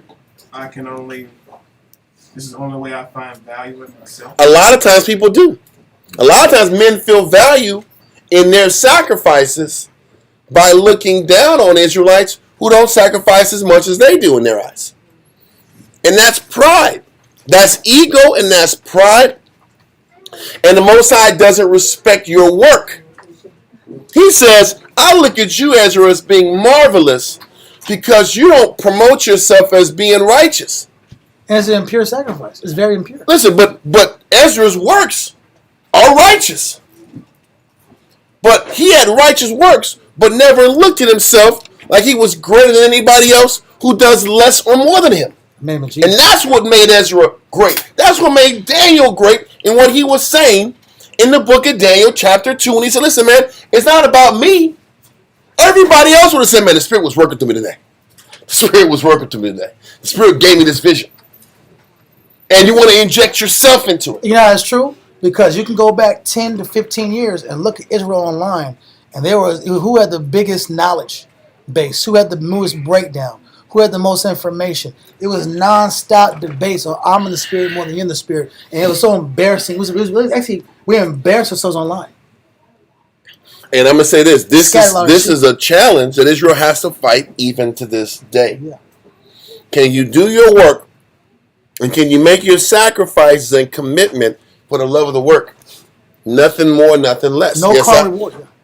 Just trying to piece it. So is that also like residue from the world? Like, you know, you get brought up in like Just me. competition, like, you know, on the job in the world or job interviews, so all that type of stuff. You always, you know, LinkedIn, all that, Well- preparing yourself. You Do know it what now. I'm saying? Well, I get what you're saying, but you know, I don't even want to put that on the world. I want to put that on nigga pride. Jew game, yeah. Just base Jake pride. That's the- I get what you're saying about it does come from the world. But what came from the world first? What was inside of us or the world? Exactly. Like, listen, this crap was in us. This the spirit of competition. I want to be better than you. I am better than you. Let me count the ways I'm better than you. That's the book of nigga Galatians. It's that base. It's as base as that. Yeah. I'm on a higher level than you. Like the guy with the elephant. The Maccabees. It's Oh, y'all yeah. people in general. Listen, We just want to sit back here and stunt and show Just to do it. that we're on a level greater than another person. Yes, like Darius said, I'm just different. I hate that. That's that fake humble thing. I'm just different. Man, you were just born a bigger dude than the other guy. You had nothing to do with that situation. It was your mama and dad's genes. I'm just different. What are you talking about? You were just lucky that you was 6'8" and could jump out the gym. Listen, Anyway, I'm sorry. I work hard for Says this. that also along the lines of the vain glorification. It's all There you go. vainglory. Like as Paul said, don't do nothing with vainglory. Yeah, he kept it real now. Because you know what? But there's so many different elements of ego and vainglory in how we do things. That's why Paul had to leave the temple. He was teaching the city, doing a good job. Like, man, that was amazing. I love this message. And they're like, listen, we need to get him out of here. Brother, listen, Get him out of here. Listen, they wanted him out the temple, and then they sat back here when he got arrested. The people that were part of his movement had a problem with him. You had the Jews that were still rocking with the Pharisees had beef with him. But then you had Jews that were part of that missionary work that had problems with him. You know when they had problems with him? That damn 1 Corinthians, if I'm not mistaken, chapter 9. When Paul said, listen, man, if I reap of you spiritual things, shall I not get your carnal? He got it. He said, there's nothing wrong with that, but we don't even ask you your carnal. We work with you. The people that were getting carnal from it, they got mad at him, huh? And when he went to jail, they were praising the fact that he went to jail. The Most High got him That's how you know he got the spirit. That's how you know Most High judged him for that. because he went to jail. Wow. Because he was a bad guy. The point is this. There's so many different elements of pride and competition that lays inside of you. And it only comes out when people are around you. Certain people around you bring out that pride and bring out that competition. You wouldn't even know It's if you weren't in in you a situation until like you this. start coming around people that bring it out of you. Okay. Yeah. Is that? Is that why it says you're drawn away and enticed by your own lust? Con. But another person brings out your lust. It ain't their fault. How about that? Their presence brings out your lust You didn't even know. and your pride You wouldn't even know. and your ego. That's why you need a body. And that's why you need people to help check you, and the body and the work keeps you humble. Hey, did you sit back here and listen to some people online act just on a basic level, and the message that they're saying don't make no damn sense, but they got a lot of people following them. And then you'll sit back here and you're busting your tail, and you're at a certain number that can easily prick your pride until you realize, listen, man, it ain't about that at all. It's about the message and getting the word out to the best of your ability. Shut up and go in the corner and do your job. Right? But this is how the Most High keeps everybody in check. It's a temptation, though. But once again, the greats didn't have to wrestle with this. The greats weren't caught up into this. And this is why they got divisions. Most High gave Daniel phenomenal visions and gave Ezra the same visions from a different perspective as a reward for their humility and their focus and their dedication. Will do. Listen, don't forget, Ezra was given 204 books on top of the visions he had. Yes, sir. Each book was separate. Yes. It wasn't a copy of the same. No, hell no. He got 204 books, and the Most High said, listen, I forgot the breakdown of what he said, but he says, a portion you can give to people, but everything else, keep to yourself, because they can't handle it. But that was a reward. The funny thing is this. Imagine this. I reward you for your dedication and your understanding. But you got to keep that reward to yourself. You can't miss glory. That's the point. He glory. said all this information you can't even give to everybody else. So what's the benefit of getting it if you can't share it and shine? But it ain't about your shine, though. It was about this was for you because you want this wisdom and you want this greater understanding. So here it is. And here it is. But you know what? It ain't for everybody else. Yeah. This is for you. But you see how the Most High rewards? He rewards in a situation that excludes ego. That excludes pride. Yeah. This is why certain people that are about that ego, Most High doesn't give them the greater understanding because they're only going to bring it out to promote themselves. Not Christ. Not the Spirit. About, and like you said, 15 or so years ago, people were just bringing information out to promote themselves. And that's where the Most High started stifling these individuals. They say, he doesn't know about this right here. Let's go this right here. He don't know about this. I'm the one with the Spirit. It was all pride. The Most High ended up drying those individuals and calling men out. Calling men out. There are fellow teachers and brothers they came up with and they slept on the floor with. Yes. And this is the point. If we want to grow, then we have to be humble enough to put our work in, commit, shut up, and let the Most High work and develop us so we can be better teachers and examples for the people the Most High has us responsible for. It's that simple. And you know what? That process eliminates ego, self-glorification, you getting anything out the deal but the message. Bossing on people. And can you sit back here and accept that all you're going to get out the deal is the message? And a greater understanding of the message that you have to keep to yourself for the most part. And you know the Most High is with you. That's a great feeling. But I'm going to say this. It's a great feeling if you're a humble person. But if you got ego, you want people to see what you got. You want people to sit back and see that you know more than everybody else. Like that king. Come with me so I can show you how jealous I am. Zealous. How zealous I am. Zealous yes. I am for the Lord. Yes. Come with me. He like, okay, I'll ride with you. Yes. But you want to do your thing to show this. So you can show I'm going to I'm that was the northern kingdom God. Lord. Yes. Yeah. Look at me. Ride with me so you can see how zealous I am for the Lord. Listen, bro, what is the reward in that? That another man acknowledges that you're zealous? And that's the point. That means it wasn't for the Most High. That means their motivation wasn't pure. And that's what the Most High is constantly attacking. A lot of times we teach for the ego boost out of it. Yeah, 87. A lot of times we counsel and we teach for you guys are doing a great job. Look. All for the pats back. And this is why I'm not knocking anybody. This is why we don't push for likes. We appreciate them. We don't push them because it can't be about that. Whether there's no likes or 1,000 likes. Doesn't matter. That can't matter. That can't affect, engage how much energy I put into this work. It's just a message. And me asking for any likes, there's ego there. There's pride there. And this is just how we decide to take it. We got to keep our head down on every level and look out for anything that could feed ego. Anything that can feed pride. Because we have to sit back and fight to be humble. Or the Most High cuts us off. Quickly. We know too much not to sit back here and take this stance. So once again, this Ezra verse, read 48 and 49. It's so important we go back over this again. 48 and 49. Second Ezra 8, 48 and 49. So, or are you saying, I mean, this is obvious. Are you saying the Most High wants the purest of us, not based off of, carnal intentions? It's like gasoline. You have your 87 octane, your 93 octane. They're all gasolines. They're all going to get your car from A to B. But there's pure forms of that drive. Yep. And he wants to know that this was 100% about me. Yeah. It wasn't 50% about me.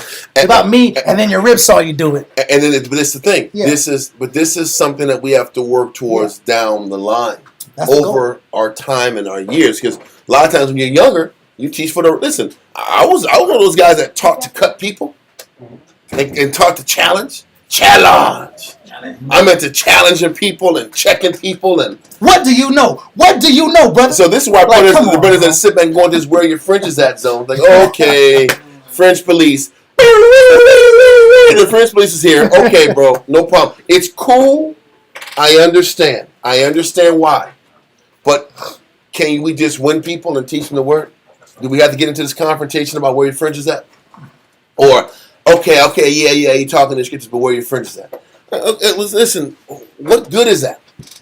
What are we going to get with that type of overly overboard attacking mindset? Yeah. Yes, now it's about me telling you where your fringes are at is me saying I'm on the level. I'm spirit. Because I have my fringes on. I'm the priest. Where are your fringes? Okay. So once again, I'm not even tripping that. It just shows where people at in their youth. But this is what we have to learn to get past, is to eliminate the ego in everything we do. And fight to make sure nothing we do is ego-based on any level. And if we can do that, we get close to the Most High and we get rewarded for it. What are you going to say again? Read that verse 48. 48. And this also, thou art marvelous before the Most High. He says, because of this, you're marvelous in my eyes. That's a beautiful point, though. That's my point. We're marvelous. How are we marvelous in the Most High? Because we're just doing all these great works and we're just super on point? Or what? Read on. In that thou hast humbled thyself, as it becometh thee, and hast not judged thyself worthy to be much glorified among the righteous. He says, you're great. You're marvelous because you're not making yourself to be greater than what you are. You're not labeling yourself righteous. You haven't put yourself in a position where you are superior to anybody else in works, in deeds, and in position. I'm just in pocket. That's the goal. I'm in pocket. I know what I'm supposed to do. I know the battles I have to fight. Mm-hmm. I fight those battles. But the thing is this. A lot of this pride is based on insecurity. There you go. Because the crazy thing is this. Most people psychologically can't handle. If I'm doing more work than this person, and this person makes the kingdom, that messes people's mind up. Why do I gotta bust my tail 110%, and this person can just sit back here, stop smoking cigarettes, and sit back here and not break and break the law and make these mistakes and make the kingdom? That's really where a lot of the pride and the judgment kicks in, because we're not insecure. We're not secure in our works for the Lord. What does it matter that another person does less than me and makes the kingdom? That is the point. It don't get no deeper than that. Yeah. I don't want to have to give it 110% when another person can sit back here and lax off and make the kingdom and give half the work and commit half the work that I commit. That penny. That's the point. That penny is getting deep. Well, but you see, this is why it's better that I judge you and talk down and say you ain't nothing, because now I feel better about how much I give every day. It really goes at the insecurity and the laziness. That's what's inside of us. Because you know what the crazy thing is? I know better. I'm supposed to give more. Why isn't that enough? Do you really believe in the book? Do you really believe in what you're giving yourself to? Or you're operating in this comparative thinking to justify if this person ain't got to do it, then why do I have to do it? Why is it required? That is man-pleasing. Yes. You're man-pleasing when you're measuring your works with this person's works. How about neither might not make it? How about that? And if I'm going to measure works, let's measure against Abraham. Nope. Let's measure against Joseph, Isaac, never win. Daniel, Jeremiah. Let's get sawed in half like Isaiah did. Then all of a sudden, I'm not doing enough. Let me get my head right. Versus sitting back here and saying, man, all these guys ain't giving nothing. Anybody doing what we doing? Anybody doing what we doing? Anybody doing what we doing? You did. You did. You know. I know you know that. That's did. You did. We've been in the book, G. We've been sacrificing. Is that? Is that a precept to match up Galatians 5:26? Read it. I'm driving this point because I think it's very important. This is an issue in Israel that's heavy on. It's a disease in the judgmental, pride, comparative thinking, judging. I'm more righteous than this person. This is a real issue, and this is why we're going here. What you got, sir? This is Galatians chapter 5, verse 26, and it reads, "Let us not be desirous of vain glory, provoking one another, envying one another." The envy is of another person's leisure. Yeah. The envy is another person's comfort. And this is another reason why the Jews who followed all the law were envious of the new Hebrews that was just learning, that had less things to have to be responsible for. That's responsibility. So if I got to give all these sacrifices up, and this person only got to fix 2 things, that ain't fair. Bull crap. That is how we roll. Are you wearing your fringes? Are you circumcised? So what's the difference? That's the point. Sounds the same to me. It's the same issue that was in the past, and it's now. You know, and this is why the way to neutralize that spirit is what Paul said, not to judge another man's what? Sure. We're all individual servants of the Heavenly Father. So, you know, we might not agree on how to get to the kingdom, but I don't got to sit back here and judge you. And I don't got to sit back here and say you're not doing enough to make the kingdom. And I don't got to sit back here and operate with this comparative thinking. Because all that does is slow me up from me constantly pushing myself to give more. Also, that neutralizing concept is if an individual person doesn't double their talents, they're not making a what? Anyway. Either way. Everybody is responsible for doubling their talents. The problem is nobody knows who's the 1 talent guy versus the 5 talent guy. Nobody knows it. So you know what? For all the smart guys out there, what if you're a 5 talent guy? That means you're responsible to double it. So you got a lot of work to do. You got to get the 10 talents. Whereas the other person that you're looking down on and thinking they ain't doing nothing, he just got to double 1. What's 1 plus 1? All he got to do is change 1 thing. He's good. Listen, for the guy that has problems with studying, maybe learning how to study is enough. But you got more, B. You read books. You like reading books. You better get in that book and fix more things. You in the antiquities, huh? You know a whole lot. You reading Josephus. You in Apocryphus, Bibles. You reading Zondervan. You all in the books. Then you got more to change. That's the truth. That's the humbling nature the Most High got for us. Once again, we're only in Ezra saying that we're beloved if we're not in this judgmental nature. And we don't promote ourselves to be more righteous than anybody else. We got to stay humble in our position and use these great men the Most High constantly has us reading about as our measure of how to operate. Yeah. And not worry about what everybody else does. Yeah. Anyway. Stop watching yourself in that Jumbotron. Huh? Brother. Stop looking at yourself. It's too easy to sit back and fall in that trap. Yeah. Look at people online that get all these views and these classes or whatever. Listen, bro, you get caught in that trap all you want. Yeah. It will just start slowing down. Yeah. You'll slow down your pursuit, slow down your fight, and you look up. You don't make it because you're looking at somebody else. Anyway, let's continue, man. In 50? We're going to let that go and go back to Daniels. Okay. That's a real thing, bro. That is a real damn thing. So, let's get back into the actual breakdown of We're on the Daniels. trajectory. We're on the same trajectory. Yeah, we're good. We're good. I want to go there to elaborate that because that's necessary, man. Let's go. Daniel 2:30. But as for me, this secret is not revealed for me for any wisdom that I have more than any living, but for their sakes that shall make known the interpretation to the king, and that thou mightest know the thoughts of thy heart. So he said, it's not me. It was will the Heavenly Father to look after all these people and not kill them for this message to be delivered to you. Read on.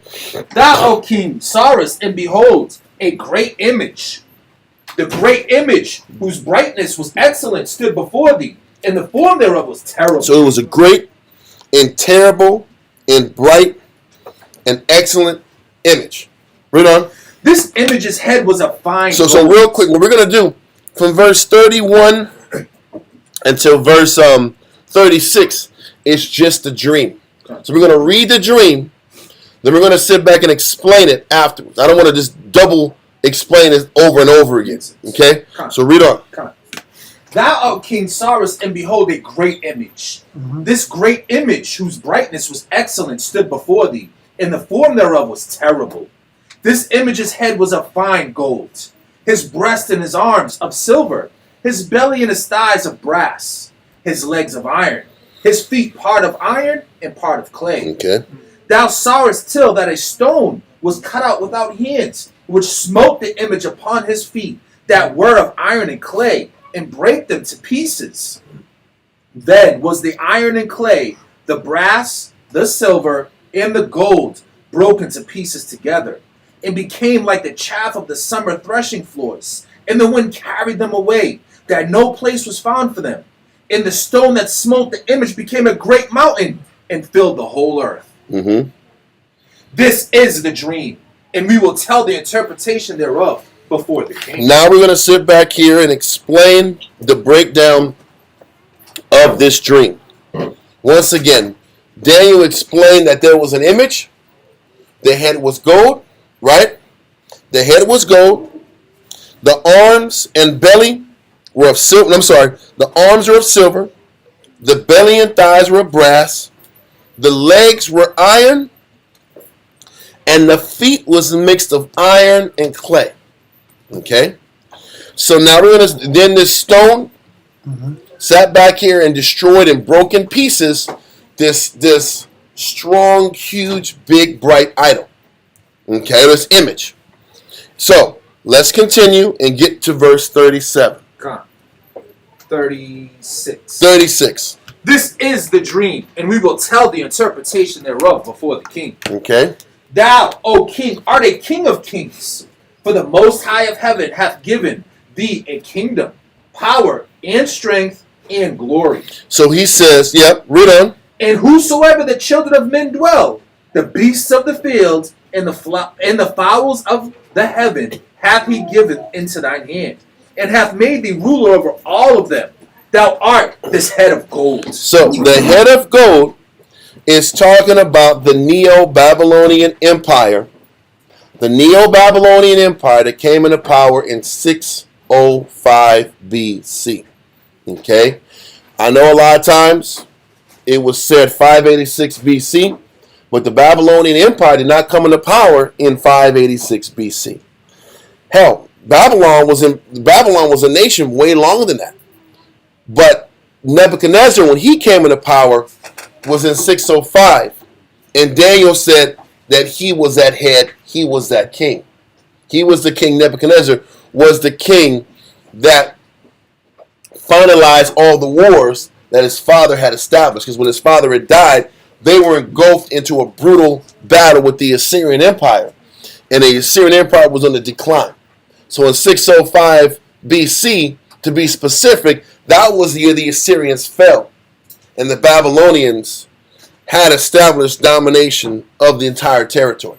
So 605 BC was when the Babylonians got into power. And Daniel was saying that Nebuchadnezzar was that head of the nations. And to be specific, the head nation or people of the Babylonians at the time were the Chaldean Empire. The Chaldean people were the heads of the Babylonian Empire, not the Ethiopians at this time. The Ethiopians headed Babylon during the time of Nimrod, not during the time of the Neo-Babylonian Empire. Okay, so then at the end, he says, thou art that head of gold. As you're seeing, you had the head of gold, the arms of silver. There is a diminishing of what? You had on the belly and the thighs were brass and the legs were iron. Mm-hmm. There is a diminishing of the caliber of the metals. And so what's that talking about? So if you're saying these metals were symbolic of caliber, what are you really saying about the kingdom? We're lesser caliber. They were lesser caliber kingdom. It was that simple. The caliber and the standard of the kingdom had diminished over the years. To where we're at, right? Yeah, to where we're at now. And even, listen, not trying to foreshadow here, but I am. America was unstoppable in 1945, 1950. But since they established world domination in 1945, there has been a decline even in this kingdom. In power. And over time, kingdoms diminish. The quality and caliber of kingdoms diminish over time. And the quality of leadership. Quality of leadership, the quality, the challenge of keeping things pure and not corrupt diminishes from king to king. The family structure is diminished. The health is diminished. The environment is... We're going to that later. We're going to that later. So, what we're doing is, let's continue and go to verse 39. In verse 39. And after thee shall rise another kingdom inferior to thee. And Stop. The other kingdom that was inferior to the Babylonian kingdom was the Persian and Mede kingdom. Okay, don't forget, the Persian and Mede kingdom was a joint kingdom. We'll go into more specifics into breaking down all the details of this kingdom when we get to Daniel's chapter 7. Daniel's 2 is the introduction to the prophecies down the line. Daniel's 2 gives us a good basic foundation of the different nations and kingdoms that align themselves down the way. Then we get to Daniel's chapter 7. And I'm undecided if we're going to go to Ezra chapter 11 and 12, but that would be the natural progression after that. And we'll just keep, then we go on to Revelations. But in the meantime, the second kingdom is the Persian and Mede Empire, and they came into power in 538 BC. Okay, the head king of Persia was Cyrus. The leader of the Medes was King Darius. Okay, what you're going to read in Daniel chapter 7 was that the Persians had more power and influence than the Medes. We'll go into that into more specific because it isn't talked about that in this chapter. Verse 39 just says, the inferior kingdom that was below Babylon is the Persian and Mede Empire. 538 BC. So, let's continue. In 39. And after thee shall rise another kingdom inferior to thee, and another third kingdom of brass, which shall bear rule over all the earth. So it goes into specifics about this third kingdom shall bear rule over all the earth. Why is it saying that? Because the Greek reach goes further than the Persian and Medes reach. That's true. And it went further than the Babylonian reach. And the Egyptian reach. And all the kingdoms reach. That's why it's explaining that this third kingdom went further than the rest. Expansion. The Greeks went all the way to India, and the Parthian dynasty, which was past the Medes. The Medes at the time were the furthest kingdom that had been conquered yet. The Greeks went all the way from Greece all the way down to the Parthian Empire, which is an Indian country. Okay, so he says they went over all the earth, over all of the known world at the time, the known conquered lands. The Greeks went the furthest, but once again, they were of a lesser caliber than even the Persian and Mede Empire. The Greeks came into power in approximately 333 to 331 BC. Now we'll go into the specifics of the Greek Empire once we get to Daniel's chapter 7. Yes, sir? I just thought it was interesting too, like how you always break down that a kingdom is power, rulership, and authority. Mm-hmm. It shows, it proves it, doesn't it? Exactly. He says this kingdom is going to have control over a larger territory. Let's get to number 40, verse 40, because this one we're going to sit back here and take time.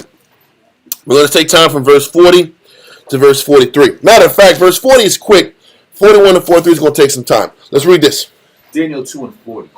And the fourth kingdom shall be strong as iron, for as much as iron breaketh in pieces. Matter of fact, before we jump into iron, let's get to 1 Maccabees, chapter 1, verse 1 through 4. Just a real quick explanation of the Greek Empire. There's more to it, but this kind of gives you an idea of what the Greek Empire was about. So we can chronicle what we're saying after the fall of the Persian Mede Empire. 1 Maccabees 1. Yep. Verse 1 through 4. 1 through 4. Yes, sir. And it happened after that Alexander, son of Philip, the Macedonian, who came out of the land of Chittim, has smitten Darius, king of the Persians and Medes. Stop. Now what's happening is this. Alexander's father, Philip the Macedonian. Philip unified Greece. That's what Philip did. Because Greece was a bunch of warring states. When you sit back and watch the movie Troy, it was a bunch of just warring Greek city-states that kept fighting each other all the way until Philip unified the Greeks. When Philip unified the Greeks, his son sat back here and ushered in that next kingdom and wiped out the Persian Mede Empire. Okay? Read on. That he reigned in his stead, the first over Greece, and made many wars, and won many strongholds, and slew the kings of the earth, and went through the ends of the earth, and took spoils of many nations, insomuch that the earth was quiet before him. Meaning the whole world was in subjection under the rule of Alexander. The problem with Alexander is he only reigned for 12 years. Let's continue. Whereupon he was exalted, and his heart was lifted up. And he gathered a mighty strong host and ruled over countries and nations and kings who became tributaries unto him. Stop. Later on, it talks about he got sick and he died, and he split his kingdom up with his 4 generals. But that's talked about when we get to Daniel 7. I don't want to go into that right now. We're just talking about the kingdom in general. The Greeks had their time. They rose into power in 331 BC, and they started fading out 227 BC, and they were wiped out completely, or their dominion was taken out by 27 BC, and that was by the next kingdom in verse 40. Let's read that. Now 40.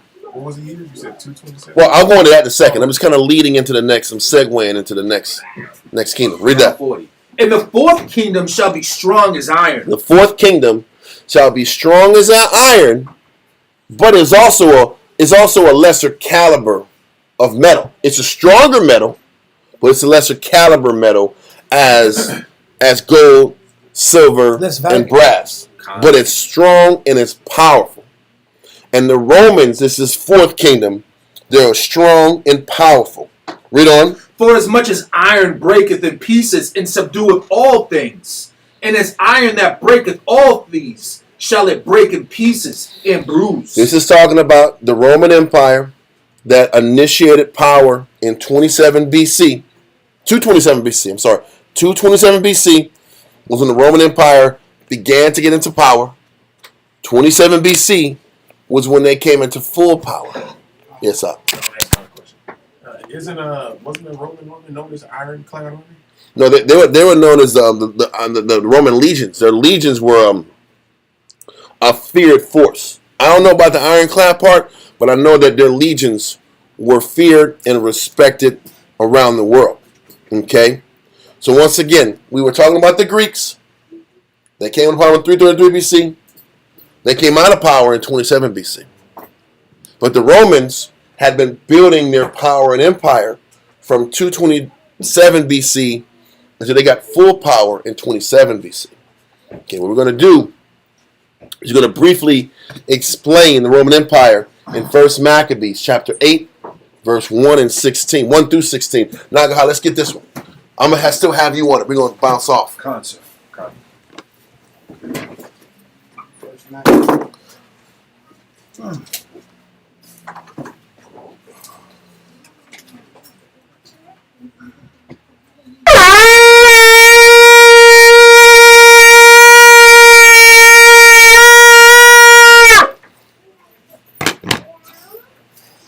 Nagaha, Shah Shabbatah, Ban Shemai Wan, Ban Yasha Allah. Nagaha, Shoshabata, Bashimai 1, Bayashwa, Imagine. Yahweh Hashem Shabakata. Yah Bashim Yah Shah Brakatam. All right. So, we're going to go to 1 Maccabees. Let me type this in real quick. Chapter 8, verse 1 through 16. So, what's going on here is Judas Maccabees is enthralled in major battles with the Greeks at the time. Okay? So, he's starting to seek embassage. He's starting to seek help from the Romans.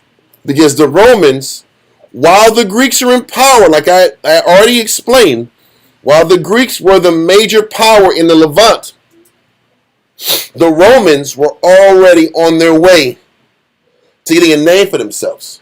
The Romans were gaining power as the Greeks were already in power. Okay? So, let us read that, sir. 1 Maccabees chapter 8, verse 1. Mm-hmm. Now Judas had heard of the fame of the Romans, that they were mighty and valiant men, and such as would lovingly accept all that joined themselves unto them, and make a league of amity with all that came unto them. So the Romans were sitting back here. The Romans were fine with making partnerships and deals with other nations. The Romans weren't really concerned with Hellenization. The Greeks were more into Hellenization than the Romans. The Romans didn't want to mix business with pleasure, so to speak. You can have whatever gods you want. Just give me my money. Give me my tribute, and you can do your little religion over there. It doesn't matter. This is about power, territory, and tribute. Okay? Read on. Verse 2. And that they were men of great valor. It was told him also of their wars and noble acts which they had done among the Galatians. Among the Galatians. What he's saying is, they were getting word about the victories that the Romans had against the people of Gaul. The Galatians were the people of Gaul, and that's present-day France and Spain. Okay? Because before the Romans came and started taking over all the territory eastward, before the Romans sat back here and took over Greece, they first went westward and took over those neighboring tribes, the Gauls. They took over the Gauls, then they worked their way south, then they went and took the Horn of Africa and took over Carthage. Once they took over Carthage, they started working their way down through Egypt and through all the way through the Levant and eastward. But they went west, south, and then east. So at the time where Judas Maccabees is getting reports about these up-and-coming Romans, they were already gaining victories against the Gauls going westward.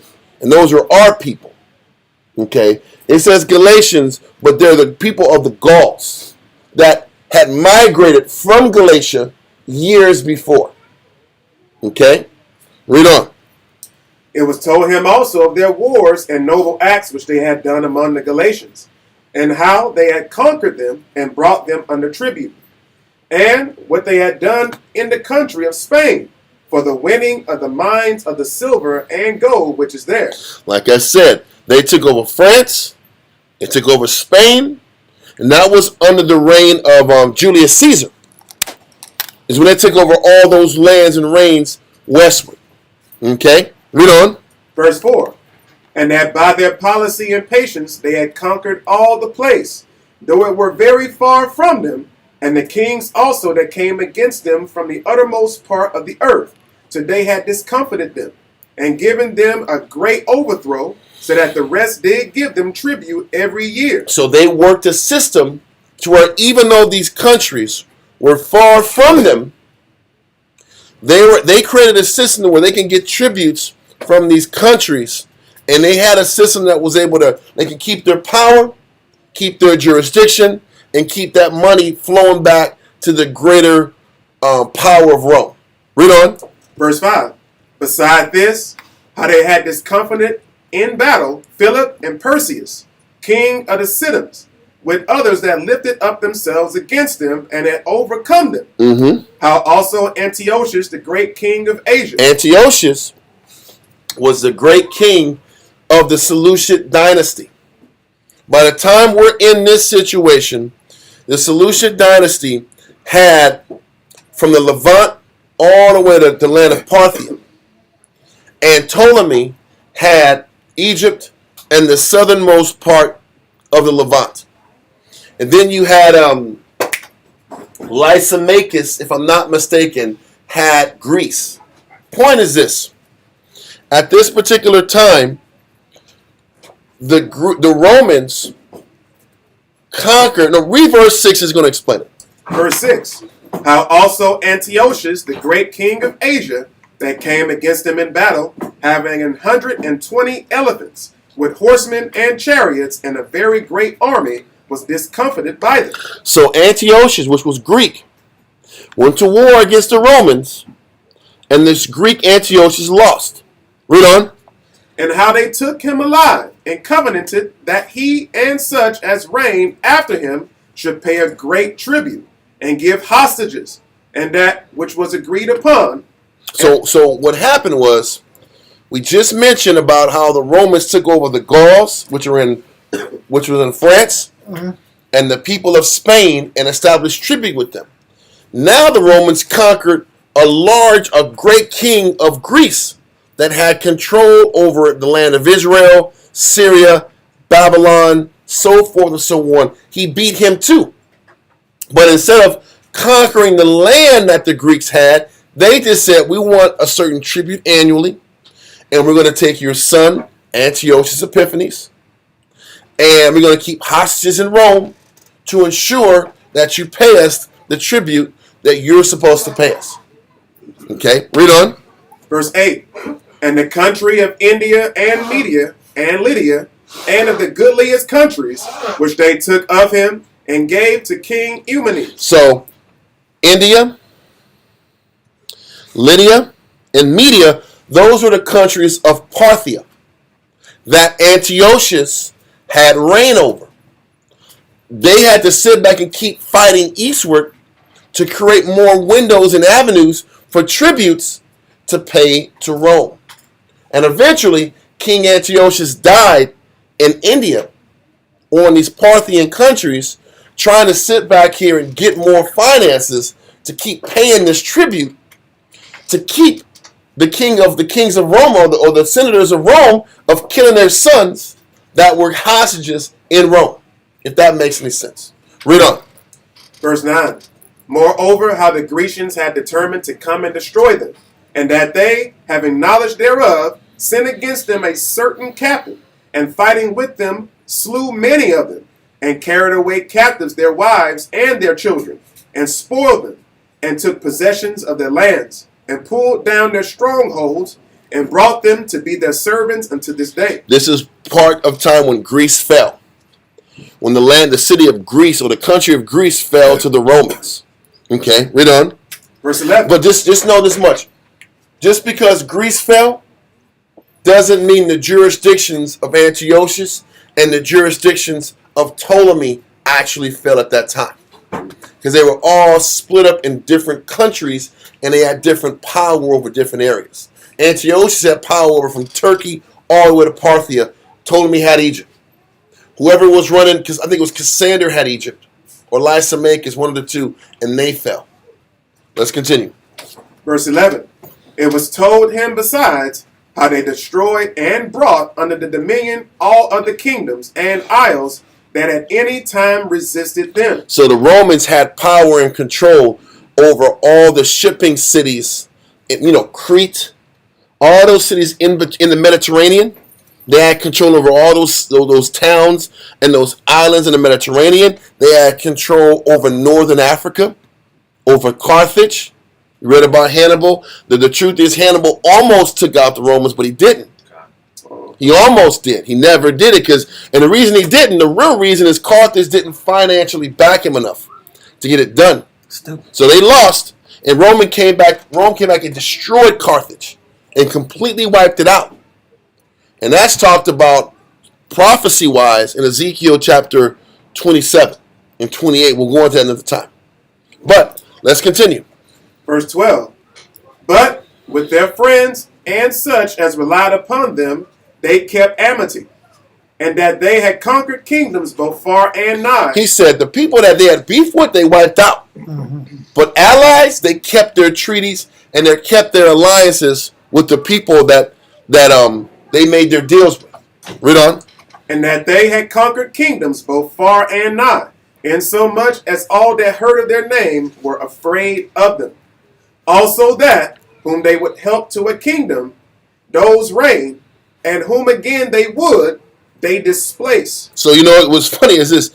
Now this is, when you're reading about 1 Maccabees chapter 8, it gives you a description of Rome, but it also gives you a description of the United States.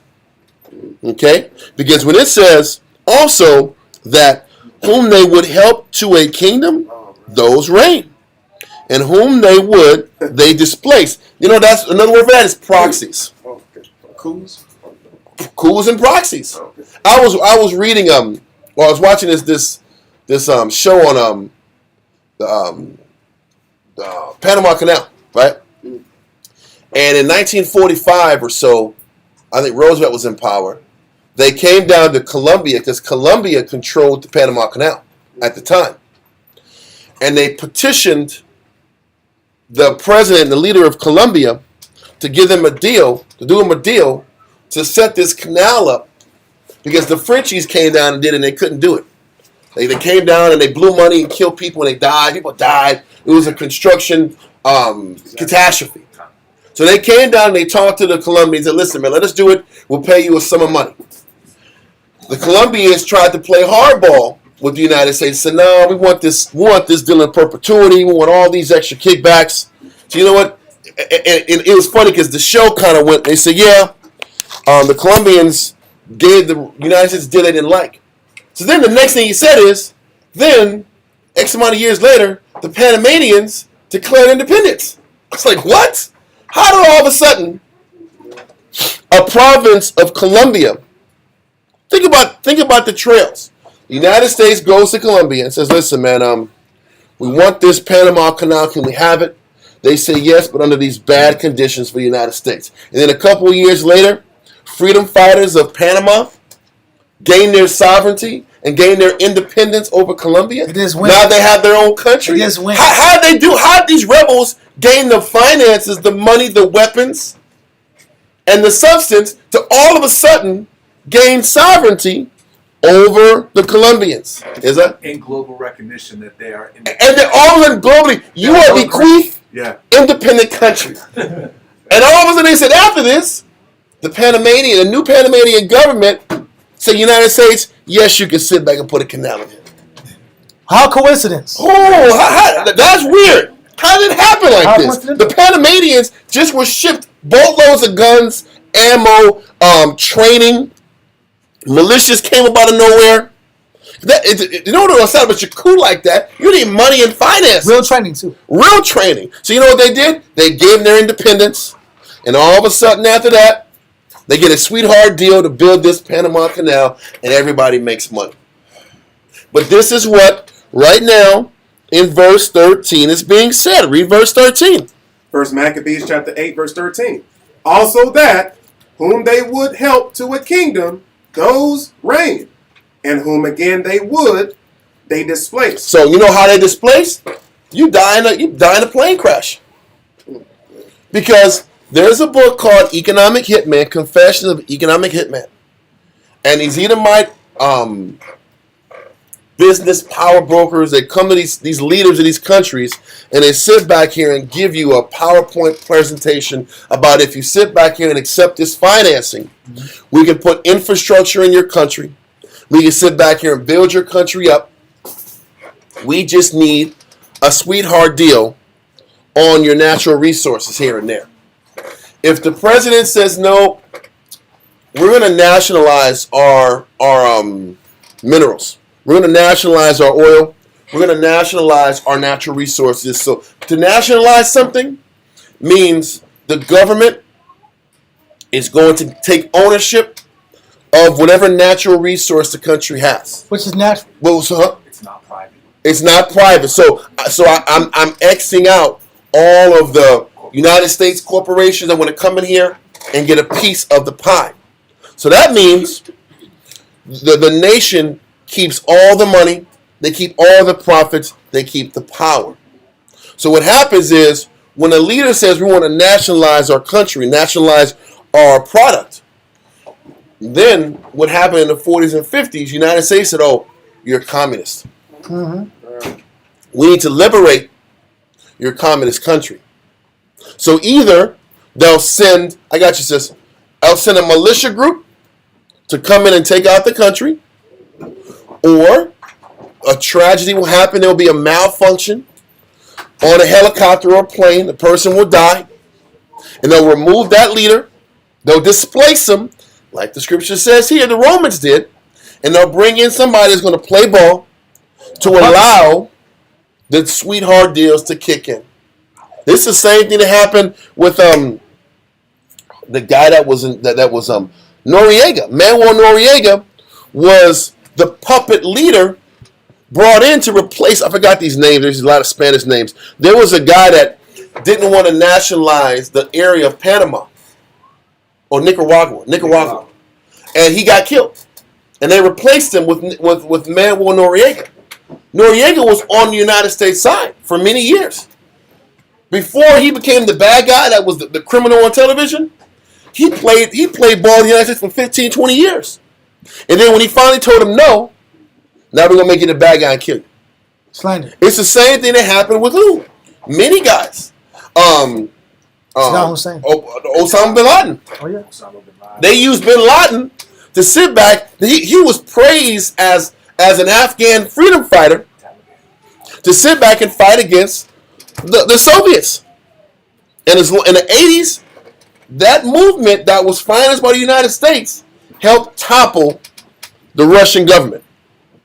Okay? It weakened them militarily, along with the United States financing and backing Saddam Hussein, who was going to war against Iran, who was backed by Russia. All these proxies were being set up to neutralize the Russian Empire, to break them, and that was an aspect of the Cold War. So while they're sitting back here and neutralizing Russia, they're just robbing South America and Central America blind. And that was ran by the Dulles brothers of the CIA. Those guys were, you read about the Dulles brothers Act, these guys were criminals, and they ran some of the biggest syndicates you can imagine.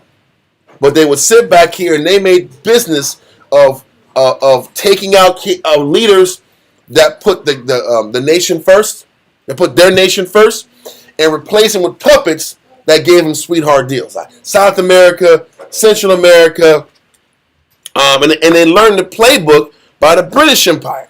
We'll go into that later. So all I'm trying to explain is that this Edomite kingdom, their template was even taken from the Romans.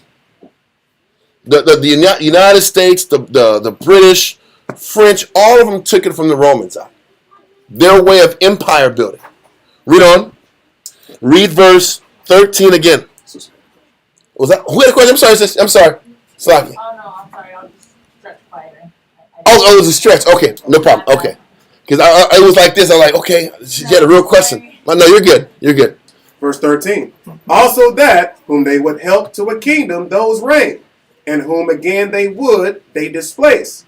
Finally, that they were greatly exalted.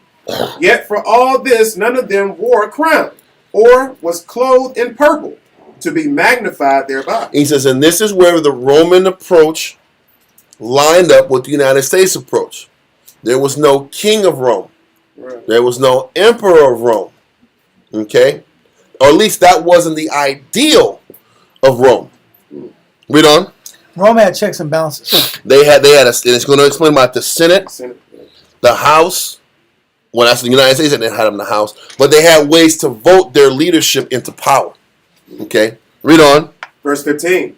Moreover, how they had made for themselves a Senate house, wherein 320 men sat in council daily, consulting always for the people, to the end that they might be well ordered. That was what Rome was set up to do. This is what the United States was initially set up to do also. Now, there was ways to maneuver through it, but this is how, as we're going to read on in Daniel's chapter 2, the leg of iron and the feet of iron and clay is talking about the Roman Empire and the latter end of the Roman Empire, which is the United States and the Anglo-American Empire. Okay? Because it's not just the United States. You also have NATO included, which is in a branch and extension of the United States. But let's continue. Verse 16. And that they committed their government to one man every year. Now, now it's 4. Right. But they're trying to sit back here and even manipulate and control that. I don't know if you heard about it. Colorado is not allowing Trump to sit back here and run for another office. It's crazy what all the things they're trying to do to keep the orange guy from getting back into power again. It's not like he's going to really do anything anyway. Because even when he was in power, they were neutralizing all his moves anyway. He's in the pocket of the Khazarians. That too. But you know what the problem is? Everybody can't get paid just because he's in their pocket. Yeah. They're trying to take out Russia. They got to take out a bunch of other people. It's all money game going. Something about that. Yeah, that's what it is. That's the point. Yeah. They got listen, bro. Listen. I don't know if you heard. They're trying to. We're going that later. So he's not like with the Ruskies, so that's why. Well, it's that, and listen, Esau. There's still different factions with different goals and agendas, even in that underbelly, man. They're not all unified. They all have different goals. Listen, Biden's baby was Ukraine from the jump. Him and McCain. McCain was all in on Ukraine. Nice, yeah. Yes, he was all he helped build the army up together. Obama was too. Obama wanted Syria though. He wanted Syria bad. Anyway, that's another story. They got Bloods and Crips too. They do. But they're factions for Bloods money. I had to say that. But B's and C's, they got B's and C's too. They're higher level. They fight over a block. That's what I'm saying. That's how you know what caliber we're at. They're fighting for land, authority, mineral rights. They're fighting for oil contracts. They're fighting for business contracts, construction contracts. They're fighting to get their kids in positions to be in certain boards and be chairmen of companies of the nations. They're fighting for world domination based off of families. Mm-hmm. All right? We're fighting for this street, Grape Street, and J Street. Yeah. Now, low level that is. Yeah. You see that movie, Gangs of New York? At first, the Italians were just fighting for a little territory, and they expand into the law and laws, whatever. But it's the inception of fighting for something, and then the high level progression of fighting for high level things. Mm-hmm. So they're still in that same situation. They're in competition. Kind of. So let's continue in verse 16. Read it from the top again. Verse 16.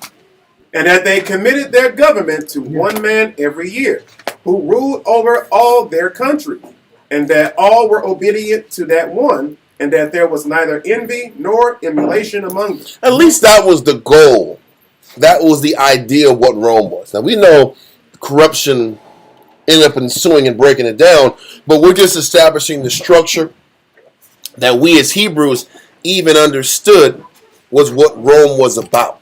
Okay? So it was important that we kind of gave a glimpse of how the Roman Empire was and how the Most High described the Roman Empire that we're reading about in verse 40. Okay? Now, from there, we're going to read verse 41 through 43. Daniel chapter 2 and verse 41. And whereas thou sawest the feet and toes. Now we're talking about the latter end of this empire.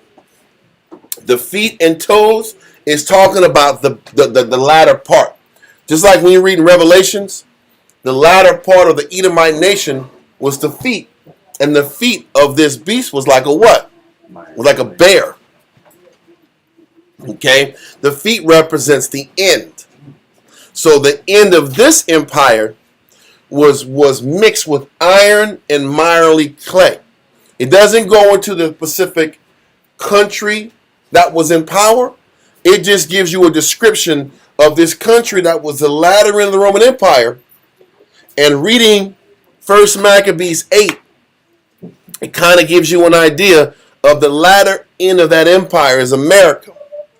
The latter end of of this fourth kingdom is America.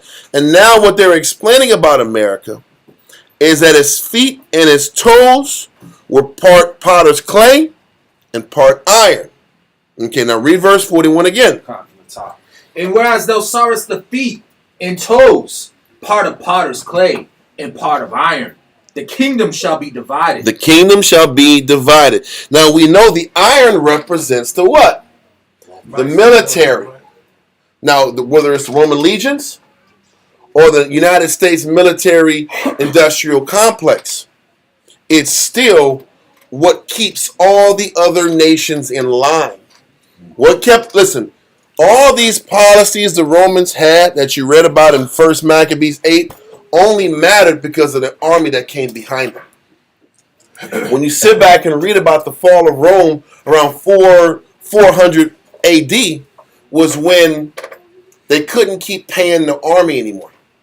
They couldn't sustain the army, and the army had too many different nations, non-nationalistic Romans in the army, was what weakened and broke it down.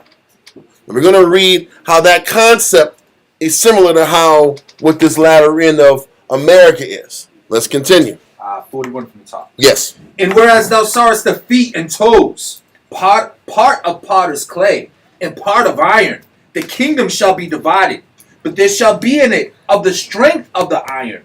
For as much as thou sawest the iron mixed with miry clay. So we're dealing with this iron, which is the military, and it's mixed with miry clay. It doesn't really explain the miry clay yet. Read on. And as the toes of the feet were part of iron and part of clay, so the kingdom shall be partly strong and partly broken. Mm-hmm. And whereas thou sawest iron mixed with miry clay, they shall mingle themselves with the seed of men. So now verse 43 explains what the miry clay is. Now it's been told. I ain't going to go into what it was told.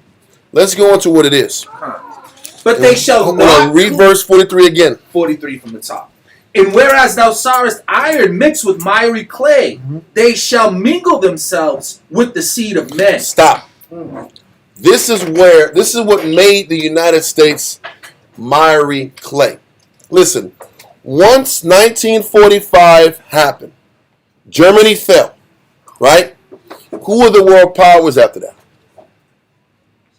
After Germany fell, the axis powers of evil died, or got wiped out. Who was in power? United States, England, and France. England completely fell apart. England, after Germany fell, all the resources that was put into the war, England had no more power. Because England, the thing is, before Germany got in power, England was the world power. England was on top. After World War II, England was no longer on top. But they still maintain the world's second largest navy. I'm gonna say this: after World War II, they gave up their positions in India. They gave up all of their outward positions. They gave them up because they couldn't finance it anymore. So as England collapsed, the United States and Russia were the world powers. Now, what's that? No, because shortly afterwards, I was thinking NATO with England and France. NATO happened afterwards. Right. But so what was happening is it was United States and Russia, and then NATO was created in response to Russia. Now they said it was in response to not having Germany happen again, but it was really in response to neutralizing Russia. So this is what's happening. Now the United States is the world power, and they're establishing that Anglo-American empire, to where now NATO is that proxy for the United States to keep Russia counterbalanced and under control. I'm getting to a point. Now in the process, it says this iron mixed with miry clay. The problem was Russia was a power and a problem for many years. When the Cold War started, what was the first war after the Cold War? Or after World War II? Y'all remember? Korean. But what did the Korean War reveal? That was a stalemate. The United States chose to back South Korea. Russia and China backed North Korea. And nothing happened. Millions died. But no power, no land was seceded and changed. Everything was split in the middle. But what it showed is Russia was a power, especially if they had China behind them. Russia and China, they were called it the Sino-Russian, Sino-Russo. The Sino-Russian, Sino-Russo Empire. Those two nations together made a block in the world that was hard to penetrate and break through. Which is Eurasia, right? That's part of Eurasia. That's a large chunk of Eurasia. The point is this, though.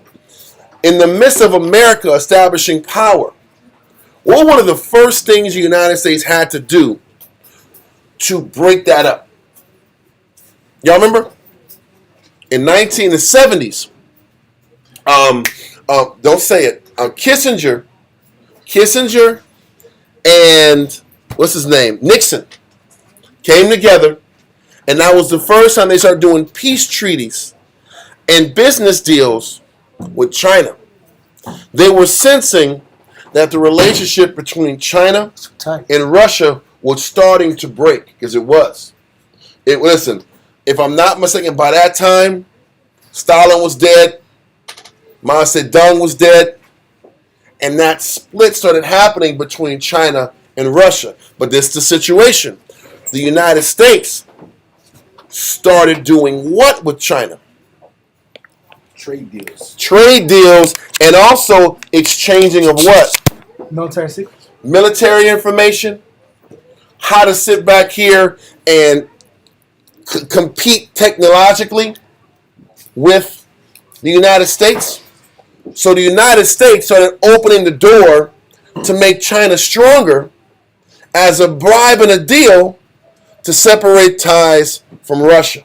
Yes, sir. Didn't they reveal to the Chinese in the 70s when they went over there that Khrushchev proposed to the United States about nuking the Chinese?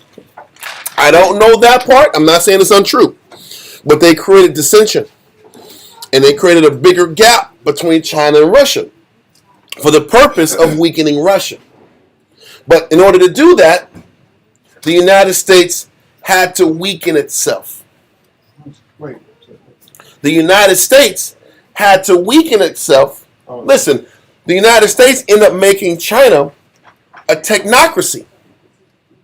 And they started sitting back. You know, the Chinese didn't believe in the Most High or any power. They were communists. So now China started shifting into a technocracy. And they were bringing people from China to get educated in the West. They were bringing that education back to China to build up China's infrastructure. and their technology base. Now, if you go to China, their technology supersedes the United States in many ways. Oh, they made them stronger. They made them stronger. This is what the miry clay is. The miry clay is in the process of sustaining United States power and breaking Russia. They had to do deals with other countries and empower them to neutralize Russia. So now the United States, at one time, they were the top manufacturing country in the world.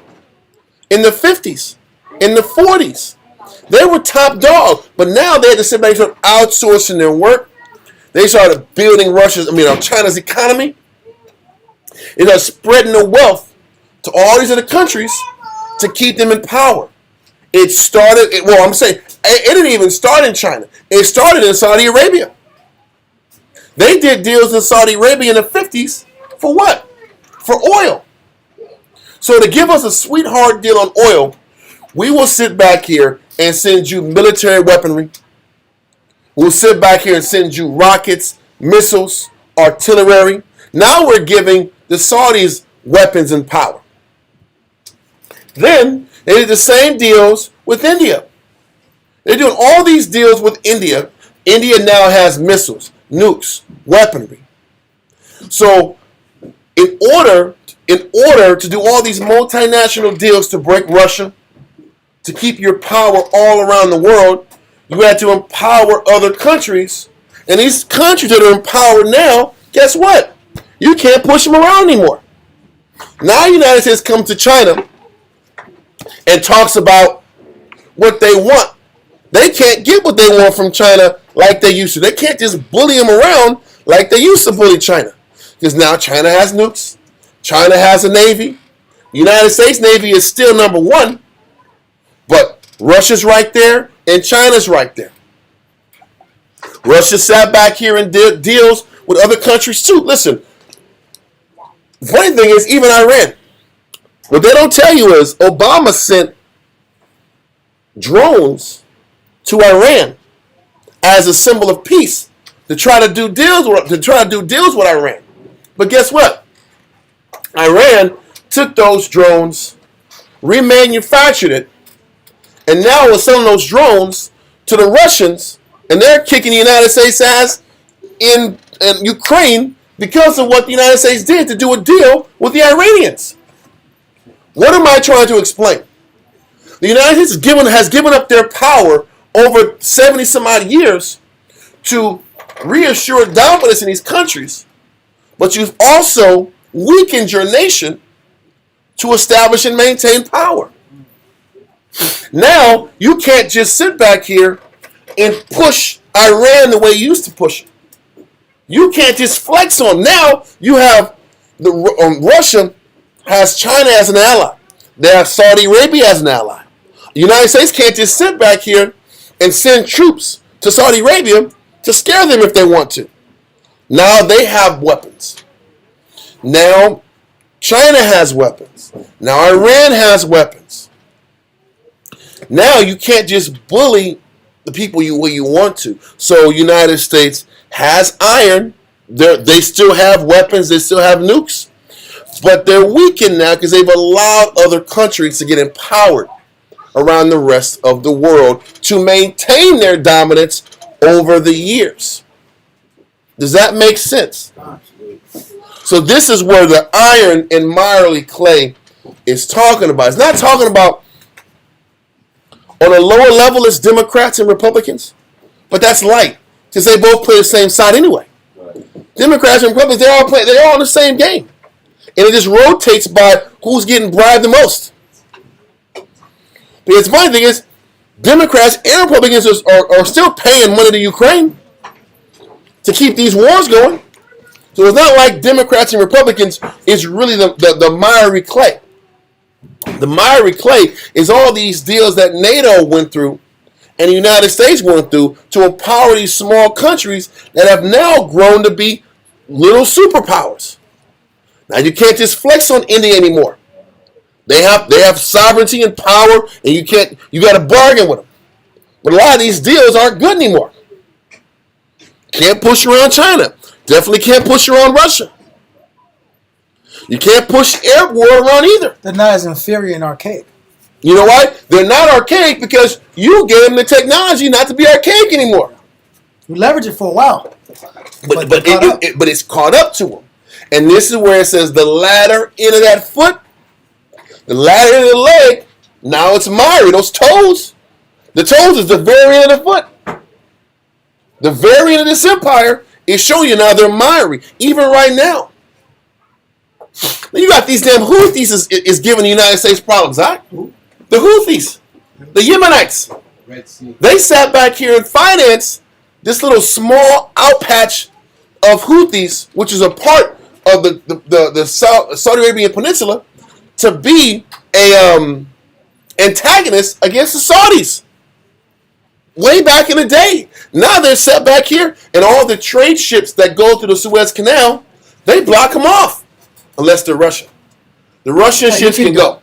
But everybody else, we're hijacking them. They're like some Somali pirate stuff. Oh, the Somali. Okay. They're not Somalian. They're Yemen. They're Yemenites. Because the Somalis on the west, the Yemenites are on the east. You know how many millions of people are losing a day by just stopping these shipping containers from coming through? Mm-hmm. And you guys got to sit back and send more fleets and more guys over there, and it's still not solving it. Yeah, their problems aren't getting solved. You know why it's not getting solved? United States can come over all they want to, but the insurance companies aren't picking up these bad deals. Think about this. If I'm sitting back here and I'm insuring a ship, what if these Houthis bomb the ship? Who's going to pay for it? The insurance company. My breaker. So why am I going to pay for it? I'm not, no insurance for you guys. You can flow all you want, but they ain't getting insured. No, so that means the business are going to sit back here and ship the stuff out.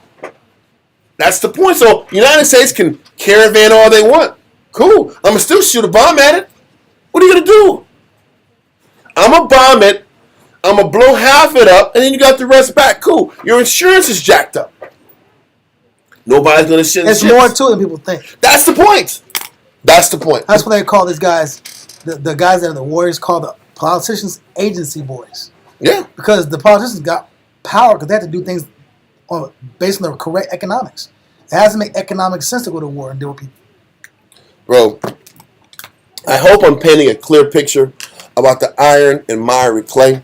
All the deals that were done to ensure, even with the Suez Canal, they had to sit back here and take care of Gamal Nasser, the king, the leader of Egypt, to ensure he would allow ships to go through his port from the north side.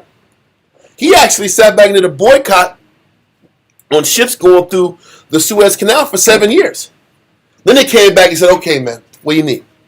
We'll do a deal with you. Because, they had to do deals, and for a period of time, Egypt had the strongest military in Africa. Because they had the most money from the Suez Canal deal. They had to do deals with this guy.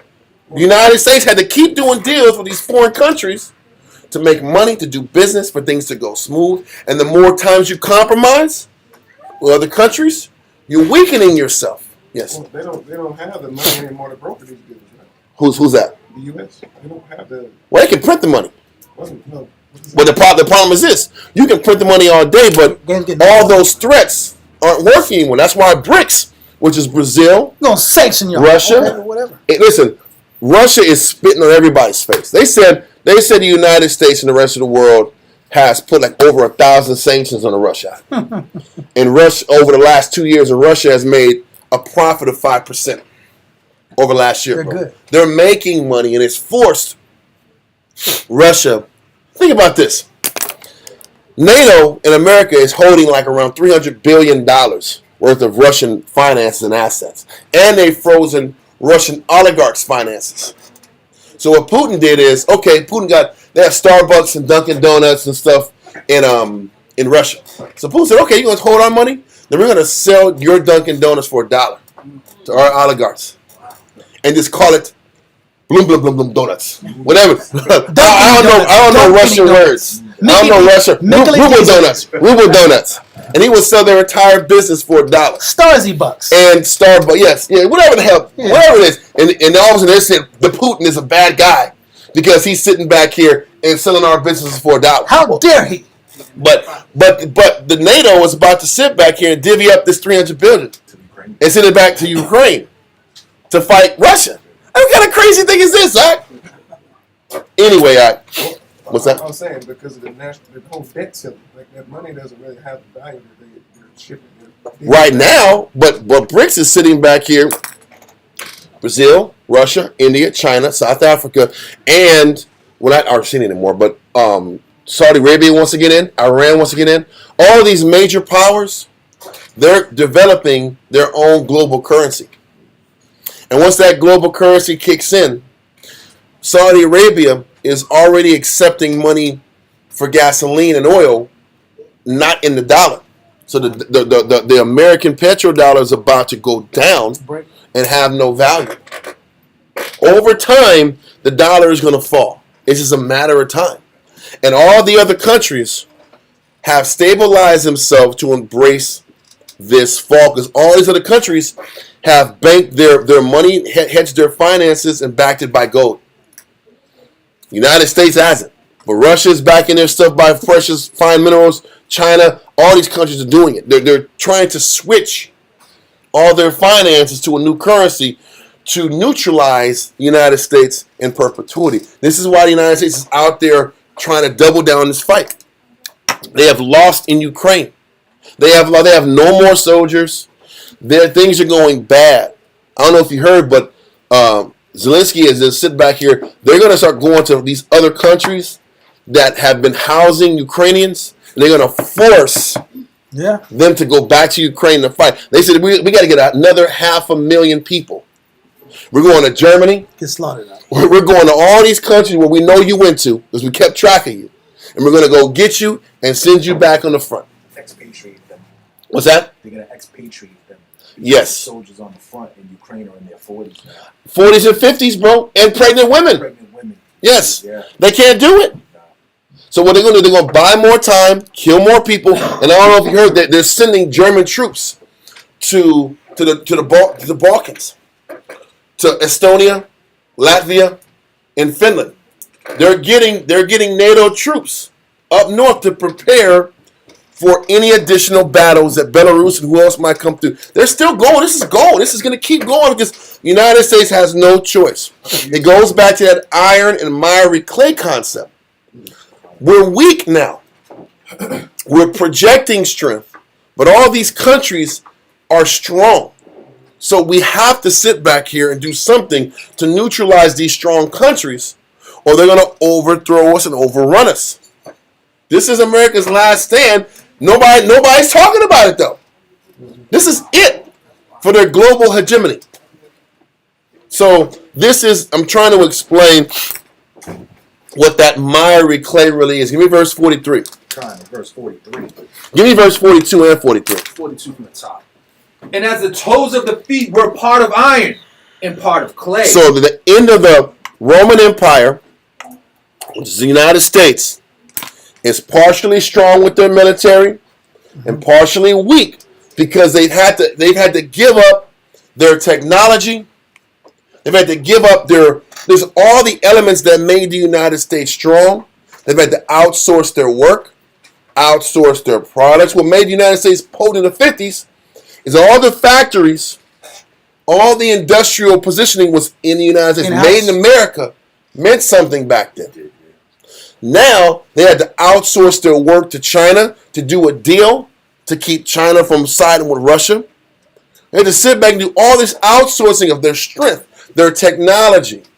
And in this day and age, your technology separates you from everybody else. They had to give up military secrets, military weaponry to all these countries to keep them empowered. But the more they did that, the more they weakened themselves. Okay, read on. So the kingdom shall be partly strong and partly broken. Exactly. They still have their military presence. They still have nukes. They still have a damn near 5 to 6 military bases all around the world. But they're outstretched, and everybody got nukes too. Just like everybody got weapons too. Everybody got Navy too. So you're gonna take major damage. I was saying, their Navy, right? Their Navy is strong, but what they don't tell you is when one Navy ship goes in to get serviced, they have to get rid of all their artillery and put it on the other ship that's going out. That means they're running low on weapons, man. And all these weapons that they've sat back here and used to fight against Ukraine, they won't re-up until 2024, 2025. All these monies, 60 million here, 80 million here, they're already promised to Halliburton. And they had an interview with the CEO of Halliburton. He said, yeah, I know we have these contracts, but we're not going to see this money until 2025. Because we're not going to be able to produce until 2025. This is business. The problem is this. So what's going to happen between now and the time they re-up? There's only so many weapons they got. It's an ideal time to get it now. You said what? It's ideal to attack an adversary, but they don't have bullets. It's That's ideal. the point. Listen, even when they're training these guys in basic training, they can't even shoot their weapons. They can't burn through the artillery. Just imagine you hit the targets. Yes. Just imagine it. They don't have the artillery, bro. That's crazy. They can't burn through the bullets. Yeah, video games. They're on video games like this. They're on Call of Duty act, and they're like, "Good job." They're like this. Dry shoot. Good. Let's reset. We're gonna do it again. Yeah, bro. Listen, they can't give them all these weapons to shoot. They're on a limited basis on the shooting. Because the weapons got to go out to Ukraine, and it's not enough. They're lucky. Russia is only trying to control their territory. And they're not trying to go and continue forward. Turn up. They're very lucky. But the more extreme that the United States provokes, they're going to have no choice but to keep pursuing and going further. Okay? So anyway, all this military escalation is because America has that miry clay. And they're trying to shore up that miry clay and maintain their global dominance. Okay, read on. And whereas thou sawest iron mixed with miry clay, they shall mingle themselves with the seed of men. So he says, and whereas thou sawest iron mixed with miry clay, they shall mingle themselves with the seed of men. This is the seed of men is the nations. They've mingled themselves with these nations. They've been in bed business-wise with the nations. They've given the nations military secrets. They've given the nations technology that they can use to eventually fight against us. Hell, even with Saddam Hussein, he had the strongest military in Iraq. Why? Because the United States gave him the weapons he needed to fight the Iranians. So they developed Saddam Hussein to be the superpower of their region. They built this monster. Then they came and squashed him. But they can't do that anymore with all these countries. They mingled themselves, mingled their influence, mingled what made them iron with the seed of men, with the nations. This is what was happening.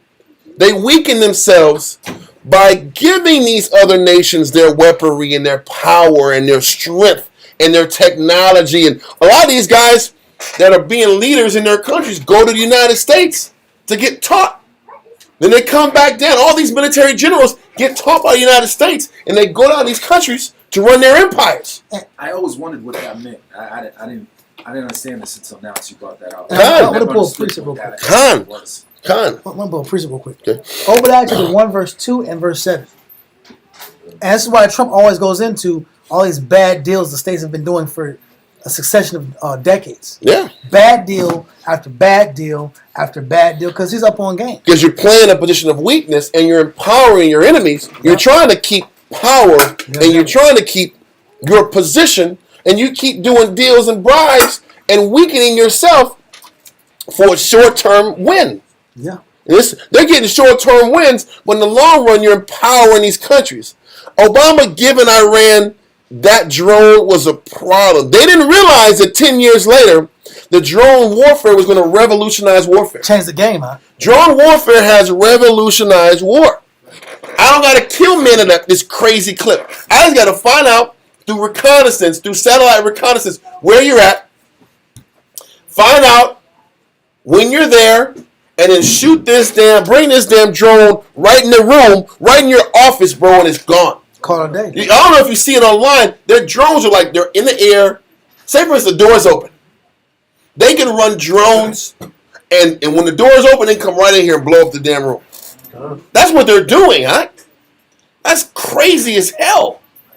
Or they can run it right through the window, coming through here, and then detonate it.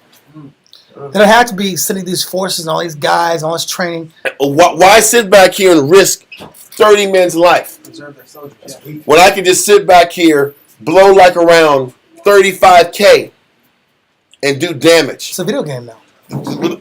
That's scary. Yeah. What's that? That's weeks also. It is weak, but you know what? But its weakness, the weakness is that the United States gave up their leverage to empower others. Yeah. That was the weakness. What you gonna say? I got proof right here. Obadiah 1 and 2, and then verse 7. While we're on the point. Obadiah chapter 1 and verse 1. This is another confirmation of the same concept to prove this iron and miry clay dynamic, dealing with the loss of leverage the states have to other nations. Read verse 2. Verse 2. Behold, I have made thee small among the heathen. I have made thee small. Small means I'm diminishing in power. I'm diminishing in leverage. To what? Thou art greatly despised. The heathen, other small nations. These small nations are getting stronger. So that means that one nation is getting weaker. Read. Thou art greatly what? Despised. Now skip to verse 7. No, stop. No. Read that part. Read that part. Greater despise again.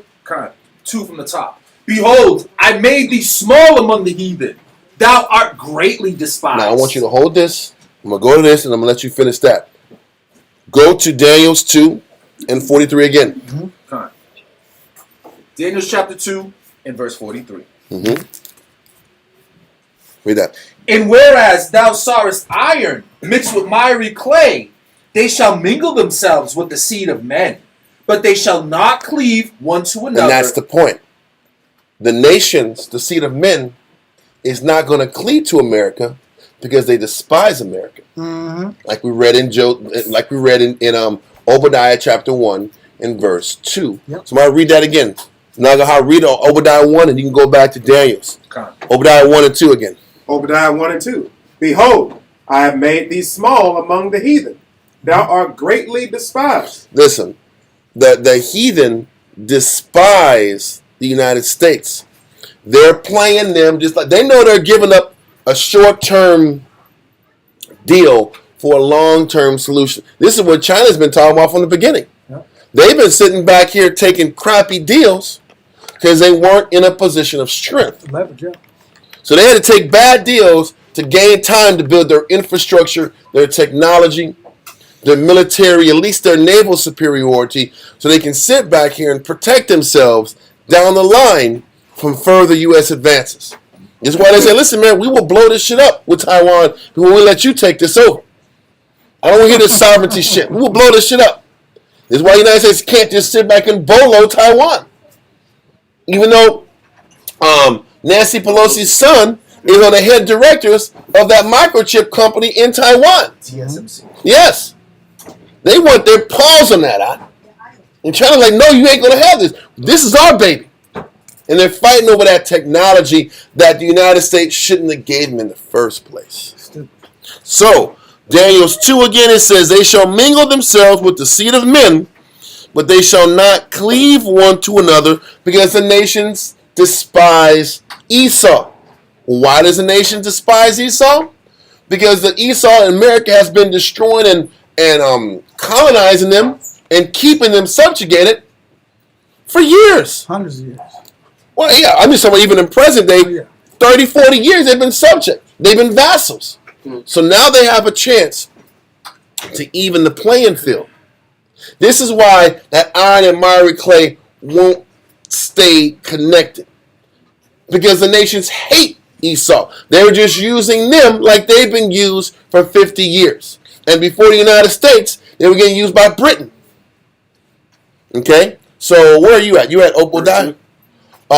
Daniels. I want to finish. Yeah, finish it. Yeah, I just want to bring that point out. That down here, finish this point. Now go to verse 7. Just further exclaiming, this is not just a war's idea, and He's just saying No, some scripture, stuff. this ain't a war that I know, That's BS if somebody says that. This is history, I'm G. just showing. I'm just, Showing the books. I got a scripture too. Yeah, I was gonna go.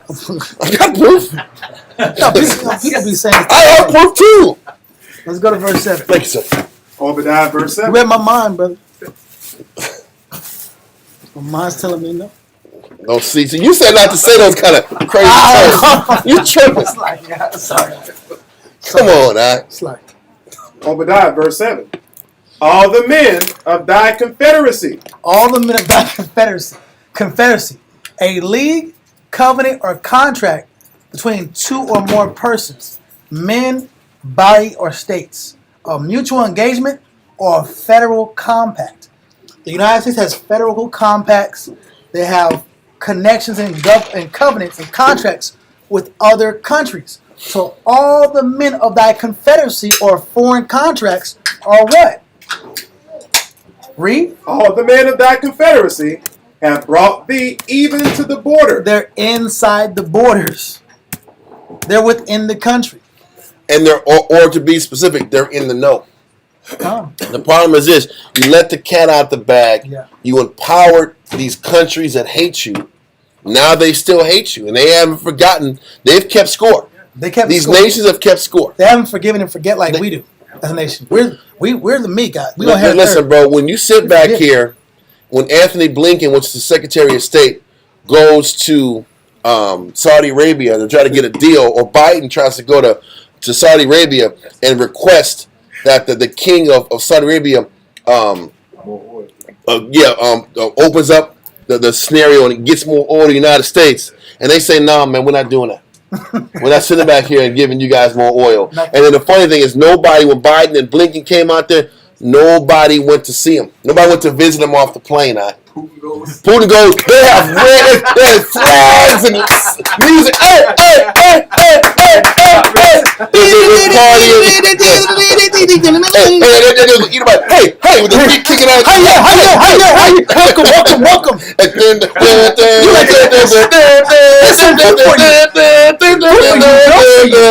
going crazy, bro. But they're really, they open up the red carpet for Putin. But then they sit back here, not going to lie. When Blinken came out there to talk to the leaders of Saudi, they made him wait for like an hour or two, bro. I'm not even lying, bro. They just said, they gave him a text. Like, you going to wait? Like, we got to wait. Like, y'all made us wait, yeah, and was sending us and made us feel all small. You going to feel what we felt. That's happening. That's literally happening in real time. That should not be. That should not be. Because you know what? But you know what the crazy thing is? And this is why when Esau comes to these different countries and they're trying to do deals, they're like, man, I'm not listening to this guy and his crazy deals, bro. We're gonna play the game and do the diplomatic thing, but we're gonna sit back and go with the guy that got the juice now. Listen, Putin got the juice, bro. You got the juice now, man. He's got the juice. He sat back here. He took the best of these sanctions and took it like a GIAC. He ate that like a GIAC. He's like, you can keep that $300 billion. It don't even matter, bro. If you want to take it cool, he's gonna sit back and still bust you up. What are they saying, huh? The only thing they're using now to keep NATO pushing is Russia's gonna come over there. Their red wave is gonna come back and get you. You better watch out. This is why we gotta fight them. Fear, fear, fear. Fear, fear, fear, fear, fear, fear. That's all they got. But that mysticism, that era of invincibility, it's over. With the United States, it's over. But that's the miry clay gaining control over the iron. And this is why he says these two entities, the nations mixing with the United States, is never going to work. Because there's hatred and animosity for all the atrocities over the years that the United States, the thief cometh not but to steal, kill, and destroy. And they know that. The U.S. is pushing all this strange, weird politics. They're pushing sovereignty the American way. We have to sit back and defeat the evil Putin. The Putin. Yeah. This evil man. They're pushing this propaganda, but everybody sees through it.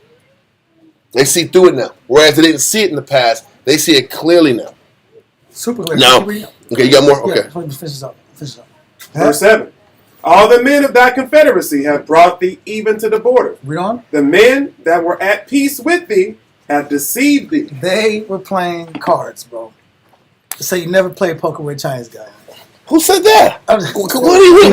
That is derogatory and not true. Where are you getting this from, bro? Come on, They say that. that's horrible, act. They say that. That's insane, act. They say that. They say Listen, Award is not subscribed to that, act. No way. There's no way Award backs that statement, act. Oh my God. I'm gonna do this. They say you can't read them. Huh? Listen, I'm not USD, subscribing to that, act. They play poker. Whatever works, bro. Whatever works for you, act. That's horrible, act. Keep going, act. The men that were at peace with thee have deceived thee Uh-huh. and prevailed against thee. They're winning in the long term. Yes. You won in the short. You got the deal in the front, but there's an exchange here, and they're going to win the back. Because they understand that technology. Listen, the funny thing is, China keeps they keep their identity. Listen, they've gotten the technology, and they've kept their identity. Why They're not pushing that Soros agenda. Russia got all their technology. They're not pushing that Soros agenda. Yeah. The nations that are still powerful haven't let the culture Of the states. of the states dominate theirs, and that's how they're able to keep their power. They kept their power culturally, Yeah. and manufacturing and being able to sit back and keep your manufacturing and your structure in house, to where you're not what do you call it? Outsourcing. You're not outsourcing. You're not subject to other countries covering you and sustaining you. More than I import. Because the United States is talking about having to make 5 to 10 military gun plants and weapons-based plants out here to compete with Russia. Now they got to sit back here and reestablish their infrastructure just to keep up with Russia, and that's going to take 2-3 years. And there's not a lot of time, huh? That work ethic's or not 2 good years. anymore. That's the Work point. ethic, That's the point, Get outta though. here. But you know why? Because they lost that. Because they outsourced everything. They made that not cool. Yeah. You know what made it cool? Just being a YouTuber. Yeah. There's somebody getting likes. Look at me. Being a YouTuber. They're doing that now. Service industry. Yeah. Service industry based, entertainment based. That's what they've established. And they wonder why the rest of the world is running circles around this place. That is the miry clay. They've given up the strength of the country. Work ethic, discipline, maintaining your culture. Nuclear These family. are the things that read about what made Rome potent and admired by Maccabees, by Judas. And within 200 years, that wasn't what the case was in the country. Well, if you want to destroy a country, take away its culture, take away its ability to self-sustain itself. They said the Romans, the elite, didn't want to work. They were too lazy. They got comfortable in Rome. Nobody was working. They outsourced all their work. What's happening in the United States? They outsourced all their work. The military got weak. The military was just a job and a career. They hired people that weren't nationalistic out in Rome. It's the same thing here. People go to the military just to get paid. Little come up. Yeah. They get in, they get their 10 years in, or they get their 20 just to get their money. They play it cool. They get to travel a little bit. Now I got my pension. Now you on the hook for the rest of my life, sucker. What's that? Everybody's face. When you mention patriotism and war and fighting, everybody does this. Everybody just turns like, bro, what is you talking? Can you imagine when they say, okay, we're going to need you guys in the hot zones. You guys are going to hot zone. Listen, now we don't need dentists no more, nigga. Go out here and get a gun. We don't need no dentists. Molars. We don't need dentists. We don't need cooks. Let's get some weapons, G. Let's get here and fight hand to hand to the death against these bloodthirsty ass Russians who are fighting for their country. AWOL numbers gonna go through the roof. I know they are. Niggas getting the hell out of here. Jake ain't doing this shit out. Jake was trying to fight them Viet Cong. You think Jake want to fight these crazy Russians? They got nothing to lose, bro. Drago's out. Drago's baby's out. They're trying to deal with them. It's a bunch of Apollo Creeds over here. About to get knocked out. The smile, it's smiling and singing it down in America. That was a prophecy. Come on. That was a prophecy. Oh my God. Please. He's the bathroom. In coast to coast. Listen, Let's go to Maccabees chapter 2, man. I mean, did I say Maccabees? I'm sorry. Habakkuk. He got me all jacked up down here. Like Ivan Dragos. What's that got to do with the current economic, the current climate of the United States and Russia? Let me stop out. Habakkuk, man. Apollo Creed, man. Habakkuk 2, verse 5 through 10. So, as a matter of fact, somebody else give me Daniel chapter 2 and verse, where was I at? 2 and 43. All right, do you want me in Daniel's or Habakkuk? Where are you at right now? I'm in Habakkuk. Then you give me Daniel's. I'm sorry. All right. Okay. I got you. Just can one person read one and the other person read the other? Daniel 2? Yes, 2 and 43. Con. Daniel chapter 2 and verse 43. Jesus. Can let's read the Bible verses. Daniel chapter 2 and verse 43. And whereas thou sawest iron mixed with miry clay, they shall mingle themselves with the seed of men. But they shall not cleave one to another. Listen, all those side deals only guarantee temporary allegiance, not long-term allegiance. Because every president, every leader came with one idea, and then they sat back and got what they wanted and turncoated on them. I remember Obama sat back here and met with Putin, and all the leaders in Russia, over not just Obama, but other leaders, they said, listen, when NATO was established, what was the first thing they said? He said, we're not going to push NATO past Germany in 91. And you look up, 95, 96, they're already in the damn Balkans. And they kept going all the way to Ukraine. And this is why the war started. This war started because NATO promised Russia they weren't going to bring NATO to the doorsteps of Russia. And where we are now, they're right at the doorsteps of Russia. And they're talking about bringing, first of all, they're talking about bringing Ukraine into the EU. And that's one step away from bringing Ukraine into the damn NATO. And this is why the fighting is happening. You're getting too close to Russia's sovereignty. And this is why they're fighting in the first place. So, he says the nations were not going to connect themselves with the United States. They weren't going to cleave. He said, but they shall not cleave. Read that part. But they shall not cleave one to another, even as iron is not mixed with clay. Okay, so now we're going to go to Habakkuk chapter 2, verse 5 through 10, and this explains why they're not going to cleave with each other. Read on. Habakkuk chapter 2, verse 5. Yea, also, because he transgresseth by wine. So he says, Esau, the wicked, United States, Britain, all of them, they transgress by their doctrine. They transgress by the image that they're trying to portray of democracy. There's a book, what was that book? By Brezhnev. It's in the car. World Thought Police? No, not that one. Anyway, it's by Brezhnev, and he talks about, this was during Operation Desert Storm and Desert Shield. They said the allure that America had, or had at that particular time, was that everybody wanted to be like America. Yeah, I remember that. Everybody believed the propaganda. Everybody believed the message of what the United States stood for. Yeah. Hope, justice, the American way. Everybody bought in. It was in the movies. But he says this is how they transgress by their doctrine, by their democracy, by their ideals of colonialism. Really, it's colonialism. It's still colonialism, but it's just not dressed that way. They're dressed as the defenders of the world, big brother to the world. But I say I'm a big brother, but I'm really a colonizer like Britain was. A taker. I'm a taker like Germany was. We're going to take like every other country did, but it was just masked and it's packaged a different way to where everybody wants to be like Americans. Everybody at the time wants to be like this country. And they bought in to the United States. Listen, remember back, like I said it in the 80s movies and 90s movies?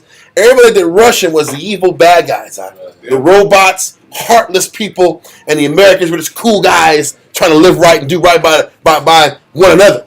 That was the image. They picked perfect Drago. I don't speak very good English, but I am a robot. And I don't care about people. If he dies, he dies. It was perfect. That is etched in my head of every Russian person. If he dies, he dies. Everybody dies in Russia. So who cares about this black guy dying in the United States? Like, they're cold. Like, they don't care. They don't care. Kill, beat him, Rocco. Get him, Rocco. Let his nose out. He is holding him out. Yeah. So what's the point? Sad. The image and the marketing They sell it. that the United States had was unblemished. And he says they were under a spell. It's Esau transgressions by his doctrine. Yeah. By the image of the American way. Let's keep going. It's true. Habakkuk chapter 2, verse 5. Yea, also, because he transgresseth by wine, he is a proud man. Neither keepeth at home. He's never at home. Esau's foreign policy is constant. They're constantly going to another country to balkanize it. You tell what to do. Because the thing is this, you sit back and go to one country, you're liberating, you say you want to liberate this one country, you're really weakening it. You're really weakening it. Where is this country? There's a country called Eritrea. And it's the United States recognizes independence. It's Eritrea. Eritrea? Eritrea. E-T-R-I-E-A. And they gave them the coastal portion of Ethiopia to weaken Ethiopia. Because Ethiopia, without that coast, they cut off on their money and their shipping. So they sat back here and granted them power to neutralize Ethiopia. And they do it all around. If you don't want to play ball, then we'll sit back and grant these people sovereignty in your country to weaken you. And that's what they've been doing all around the world. And they never keep it home. Listen, they broke down Yugoslavia that way. They broke Yugoslavia into like 7 different districts. They broke down Austria-Hungary into like 5. They keep breaking down these countries to keep them weak, so they can control them better. Listen, what do you think England did? You think there was a difference between Pakistanians and Indians? They're the same people. But before India left, we said, you know what we're going to do? We're going to split this shit up and weaken y'all. This is India. This is Pakistani based on your religion. Yeah. But you know what? They were all living in harmony until they said these are the land mass that we're going to sit back and acknowledge. Pakistanians are Arab, or not Arabs, but they're Muslim, and the Indians have their Hindu religion. We're going to break you up on religion. Hell, even Africans was that way. They sat back and they split up the country in like 1890s. Yeah. And they said, we're going to sit back here and meet for 3 months, and we're going to talk about in Germany how we're going to break up Africa and split it up. And we're going to just make these countries and call them Chad and Niger and all these countries, and we don't give a shit about what kind of issues you're going to have. We're just going to split it up and control it more. So he says he's never at home. He's always going to weaken and find ways to get resources, weaken the people, keep them in perpetual fighting so they don't unify, so we don't got to worry about them. Read on. He is a proud man, neither keepeth at home. He's never at home. Read on. Who enlargeth his desire as hell. Esau enlarges their desire for control, their foreign policy, their domination over the earth. Read on. And is as death. You know what the crazy thing is? Gaddafi tried to sit back here and unite the African monetary system under, I think it was a dinar. The dinars, you know what they had to do? He got killed and embarrassed on national TV. He got embarrassed and killed. Sad. Listen, the people in Libya had it good at. The people had it good. Free education, a house. And when you were married, you had a house. You could go to the university. You could sustain your family all in a house. And he tried to unify Africa, and they wiped him out. That was Hillary Clinton, bro. She was a gangster.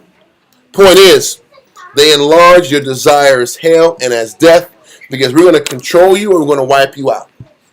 Read on. And cannot be satisfied. This is why it was the Grand Chessboard was that book I was telling you about. The Grand Chessboard talks about in the mid-90s that the ultimate goal was to control Eurasia. Because that was the only country in the area in the world that hadn't been conquered yet. Afghanistan, China, Russia. That was the end game on the Grand Chessboard on Earth. This is why it always goes back to taking out Russia, and this is why Putin and them know if Russia falls, the rest of the world falls in subjugation. So it says he is as death and can't be satisfied. Esau cannot be satisfied. America can't be satisfied that this entire world is under this democratic regime. Read on. And cannot be satisfied, but gathereth unto him all nations, and heapeth unto him all people. And in the process of Esau heaping all these people unto them, they've made themselves miry. In the process of controlling all these countries, they've had to give too much to keep control over all this place. The crazy thing is, when America was at their most potent, they weren't even focused on global expansion. The United States just kept to themselves, and they stayed powerful for a long time, just keeping things in-house. Then they went down to Central and South America, and that was okay. Greed. Then they got weaker the further they went out. And that's how it started to diminish. The nation started to diminish. Keep going. Verse 6. Shall not all these take up a parable against him, and a taunting proverb against him, and say, Woe to him that increaseth that which is not his. Let's read on. How long? How long was America going to sit back here and keep taking what's not theirs? And all these deals and these side deals you did to keep power and to gain more power, how long can you keep this up? How long can you be this iron kingdom and sustain it? Read on. In other people's houses. In other people's houses. Read on. By all these proxies and this, let me send weapons here and some weapons there. All that Iran-Contra scandal stuff. That was the beginning of their proxies backfiring against them. Well, let's keep going. How long? And to him that ladeth himself with thick clay, shall they not rise up suddenly that shall And he bite says, thee? and to him that laden himself with thick clay. All the expansion of their empire, they laden themselves with that thick clay. They made them weak. That iron got weak by the global expansion.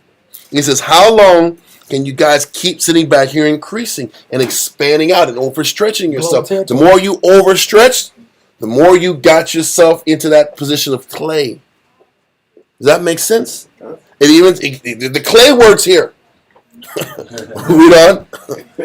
Verse 7. Shall they not rise up suddenly that shall bite thee, and awake that shall vex thee? Listen, they're going to wake up.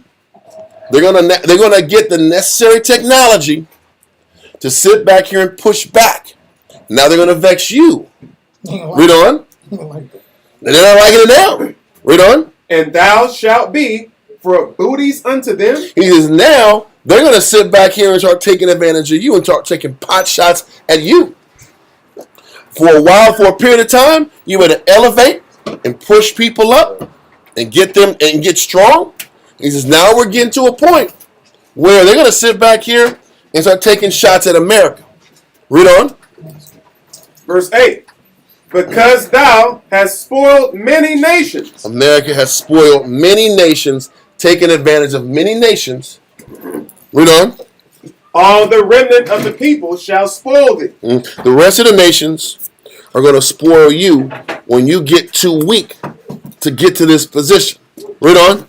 Because of men's blood and for the violence of the land. Yep. So it's saying the nations are not going to forget how much blood was spilled to their own people. They're not forgetting this. You think India is going to forget how Churchill sat back here and cut off their food resources and starved millions of Indians? You think they think that America's any different than Britain? They're not forgetting that. You think China's going to forget how the United States used to treat them? They're not forgetting. It's like, no, we're going to wait till we're strong. And now what they're doing is the nations aren't necessarily fighting against the United States. What they're doing, they're just not supporting them like they used to. They've been trying to get, Biden's been trying to get meetings with Xi Jinping for a long time. He ain't doing it. I'm not going to give you what you want. Because what the United States wants is China, India, Iran to stop buying from Russia. To lock in. And they're not doing it. We're not gonna buy into the sanctions like you want me to do. I'm not gonna fight you, America, but I'm not giving you what you want. Because I have power now. I don't have to do it anymore. And that's how the United States has weakened themselves. Because they can't just say, we need you to do this. Yes, we'll do it. Because you'll cut us off and we can't survive if we don't do this. They've lost their leverage. Read on. Of the city and of all that dwell therein. Habakkuk chapter 2, verse 9. Woe to him that coveteth an evil covetousness to his house. Mm-hmm. Where we at right now? Habakkuk chapter 2, verse 9. Get the page and the number. Habakkuk chapter 2 and verse 9. That's page 653. Read on. Page 653. 653. Yeah. Read verse 9 again. Yes, sir. Woe to him that coveteth an evil covetousness to his house, that he may set his nest on high, that he may be delivered from the power of evil. Mm-hmm. Thou hast consulted shame to thy house by cutting off many people, and hast sinned against thy soul. So let that go. We're going to jump back to Daniel's chapter 2 and 43 so we can understand now why that iron and mixed clay isn't sticking together. Because Habakkuk chapter 2 clearly explains it. Daniel chapter 2 and 43. Daniel chapter 2 and 43. Con. That's page 620. I read that page 620. Read that, sir. And whereas thou sawest iron mixed with miry clay, they shall mingle themselves with the seed of men, but they shall not cleave one to another, even as iron is not mixed with clay. Because the nations aren't going to mix with Esau, and Esau's not going to mix with nations. They're temporary connections that can't last long term. Read on. And in the days of these kings shall the Most High of heaven set up a kingdom, which shall never be destroyed. So he says, in the days of these kings, in the days of this nation that's being weakened from all this foreign policy and deals, let you know this is the time that the Most High is going to set this kingdom up. This is proof letting you know we're at the end. We're at the end, man. It's not that many years left. The United States is as weak as it's going to get. They're extending out as much as it's going to get. It's almost Russia's time to be in power, and that is the indicator of letting everybody know that the end is nigh. Read verse 44 again. 44 from the top. And in the days of these kings shall the Most High of heaven set up a kingdom, which shall never be destroyed. So he says this next kingdom that comes in, it's never going to be destroyed. Hold this and read 2 Ezra 6 verse 8. In the red book, the Apocrypha.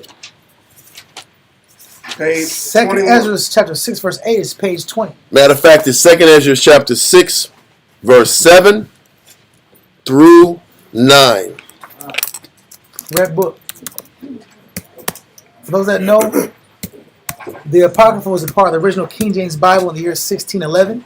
It was taken around the time period of 1865 approximately by the Catholic Church. So we're just reading the original print of the scriptures. Yeah, chapter 6 verse 7 through 9. Page 20, red book, Apocrypha, 2 Ezra chapter 6, verse 7. Then answered I and said, what shall be the parting asunder of the time? Ezra was asking what is going to be the indicator that lets us know that the end times are about to happen. The ending of times. The parting asunder of times is one world switches to another world. Read on. Or when shall be the end of the first, and the beginning of it that followeth? Okay, so listen, we just read in Daniel chapter 2 and 44 that at the end of the latter half of this image It was the Roman Empire, and the latter end of the Roman Empire is the United States. And he says at the end of the United States, when the United States collapses, is when Christ will come back. Yes, 2 Ezra 14 and 11. let me finish this in Ezra's, and then we'll get it. Let's go back to Ezra. I'm trying to set this up. Okay? Now let's get 2 Ezra 6, verse 8. 2 Ezra 6 and 8. And he said unto me, from Abraham unto Isaac, when Jacob and Esau were born of him, Jacob's hand held first the heel of Esau. So right now what we're reading about is when Esau and Jacob were born. And they were the sons of Isaac. Scripturally, Esau represents the so-called white man, the red man, and Jacob represents the so-called Negro, the so-called West Indian, Puerto Rican, Dominican, Haitian, the indigenous people of North, Central, and South America. So Esau represents the so-called white man. Jacob represents the indigenous people of North, Central, South America, and the so-called Negro. Okay, read on. Verse 9. Read verse 8 again. Verse 8. And he said unto me, from Abraham unto Isaac, when Jacob and Esau were born of him, Jacob's hand held first the heel of Esau. Okay, so what's happening is this. That means Esau came out first, Jacob came out second. The so-called white man came out first on the earth because they were twins. Esau came out first, Jacob came out second. Read on. Verse 9. For Esau is the end of the world. So the latter end of Esau, or the so-called white man's empire, represents the beginning of our empire. So as we were explaining how America has been watered down and weakened, and now the rest of the world isn't as intimidated about their presence as they once were, this is the sign letting us know that Christ is coming back now to change the world from Esau's world to our world. Read on. Read verse 9 again. For Esau is the end of the world, and Jacob is the beginning of it that follows. So what's happening is Jacob, our people, are going to sit back here and have next once Esau's kingdom falls. But we're here and the kingdom is falling. The kingdom is falling because they're too stretched out and they're not able to control the rest of the nations like they once did. Okay, I'm cool with the 14 and 11. Let's go back to Daniel chapter 2 and verse 44. Page 621. Daniel chapter 2 and 44. And in the days of these kings shall the Most High of heaven set up a kingdom, which shall never be destroyed. This kingdom shall never be destroyed. That's an everlasting kingdom. Read on. And the kingdom shall not be left to other people. So it's not going to be a situation where this king dies, then some dirtbag king comes after it and runs the king to the ground. It's not going to be left to the succession of vulnerable, weak men. Read on. But it shall break in pieces and consume all these kingdoms, and it shall stand forever. So, but it will sit back here and break in pieces the other kingdoms. When it says to break in pieces, it's just weakening them. The entire world is not going to be destroyed. It's going to be weakened so it can get rebuilt in the image of Christ. Okay? So these armies are going to get broken down, not completely eradicated. Because the world will still continue after this place falls. Okay? Continue. For as much as thou sawest that... Matter of fact, before we go to verse 45, let's jump to Jeremiah 51. Jeremiah 51, verse 17 through 23. Jeremiah chapter 51 and verse 17. Let me get there real quick.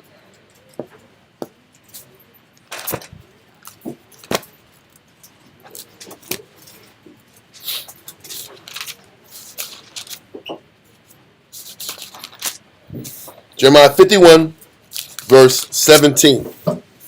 Jeremiah chapter 51 and verse 17. Every man is brutish by his knowledge. Every founder is confounded by the graven image. For his molten image is falsehood, and there is no breath in them. So this is still talking about Babylon, which is America. Their graven image is lies. Their graven image is the idea of democracy. The idea that we're sitting back here being a big brother to the rest of the world. When in actuality, this is global conquest 101, like Britain did it, like the other Edomite nations did it. But their molten image, their idol, are the lies, the foundation of lies that were built up to establish their kingdom. Their propaganda. Read on. Verse 18. They are vanity, the work of errors. In the time of the visitation, they shall perish. Mm-hmm. The portion of Jacob is not like them. So he says the power that's responsible for Jacob isn't the power that's responsible for the nations, for America. What America was founded on is a false idol. What we're founded on is a different power. Read on. For he is the former of all things. Mosiah is the creator of all things. Read on. And Israel is the rod of his inheritance. Israel is the source of the kingdom to them. Read on. The Most High of hosts is his name. Read on. Thou art my battle axe and weapons of war. Listen, Christ is our battle axe and weapon of war. He is our power. We're not the battle axe and weapons of war. What are we? We're a bunch of losers out trying to figure it out. Christ is our battle axe. He's going to fight our battles. Zephaniah 3, I'm not going there. 3 and 9 says to wait on him. Wait on him to sit back here and set the motion forward. Read on. Thou art my battle axe and weapons of war. For with thee will I break in pieces the nations. Mm-hmm. And with thee will I destroy kingdoms. Christ is coming back to destroy these kingdoms. Read on.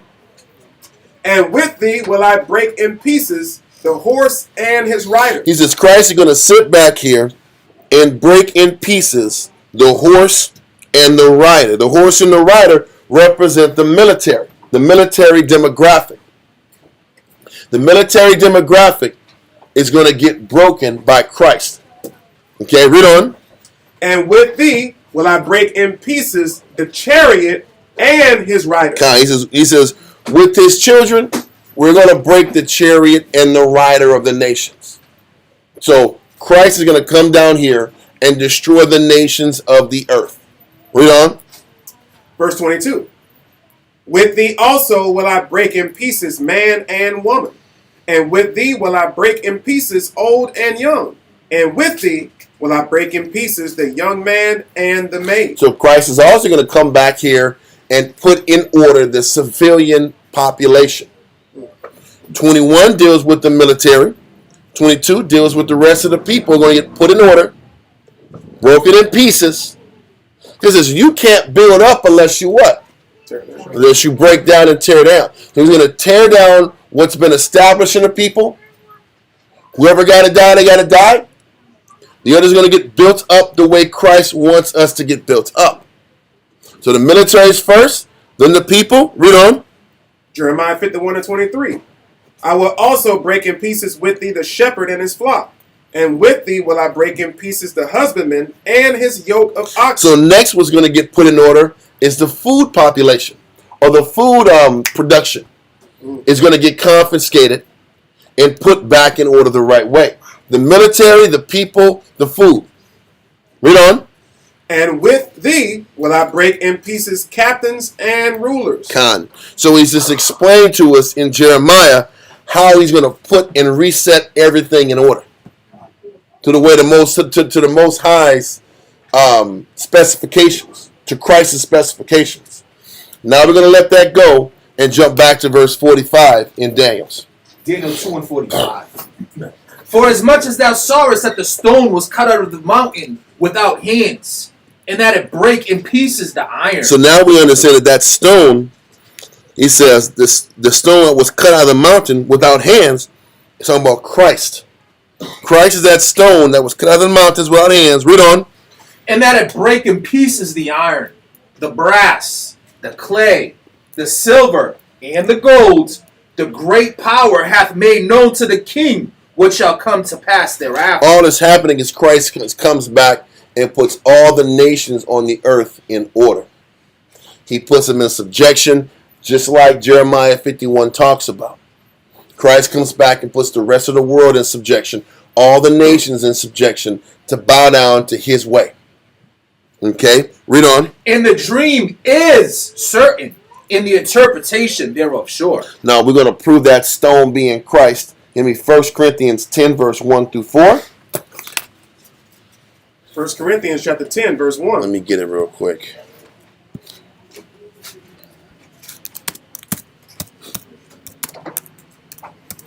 One through 4.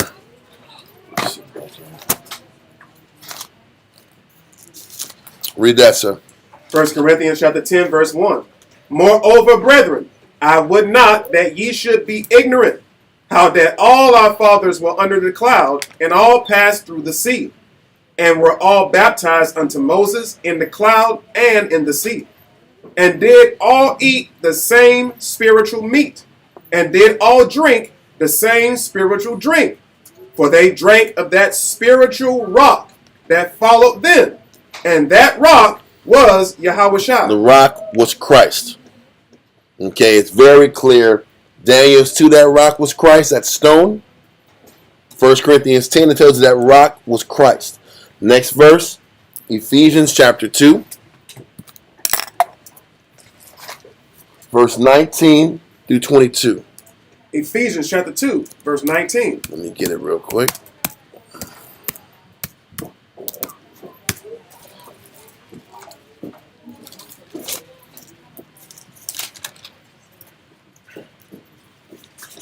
Let's read that.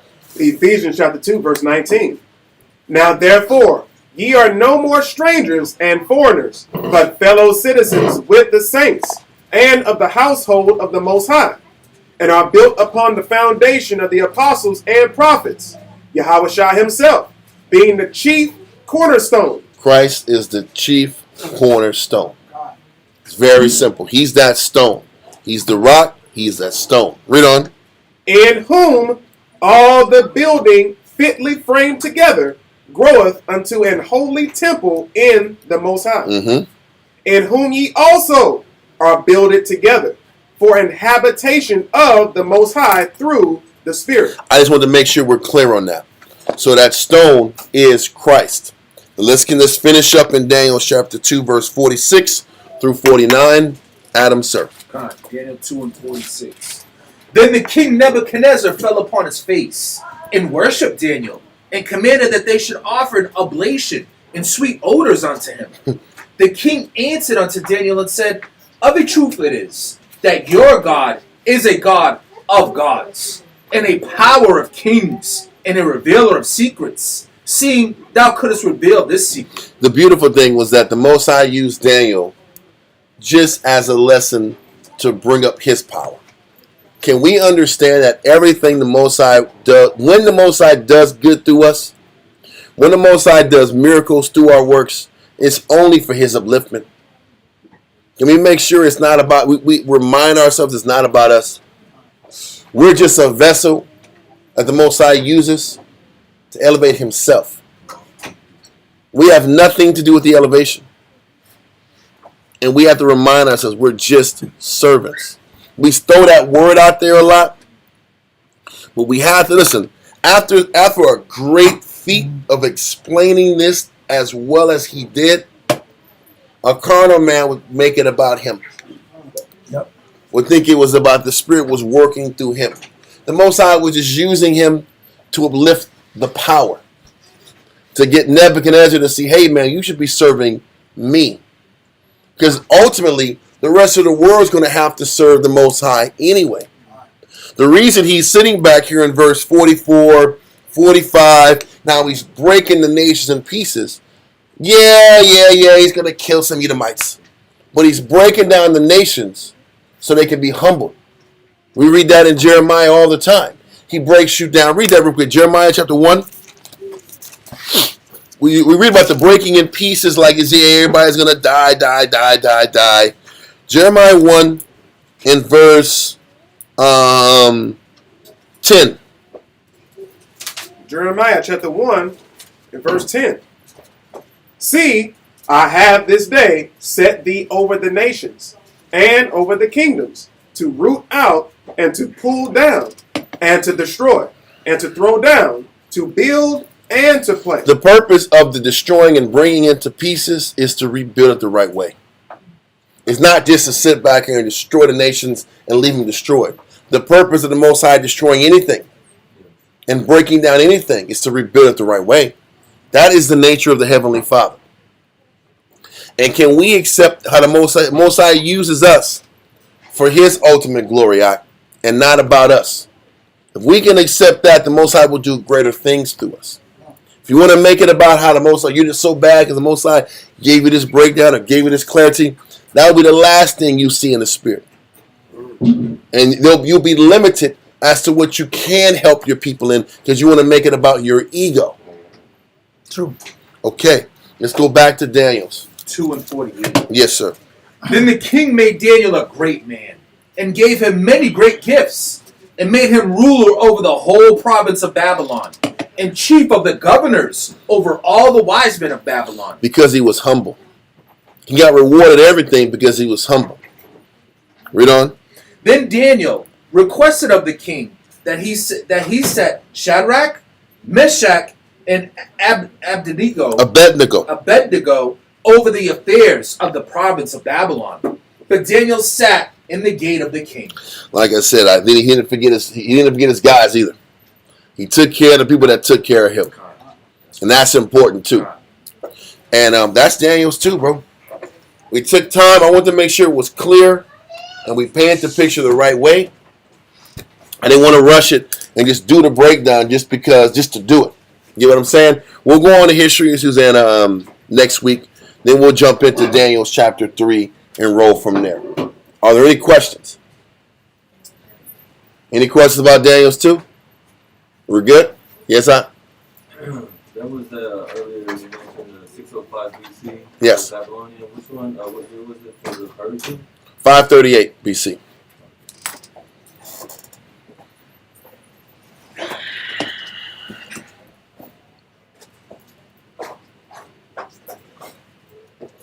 Okay.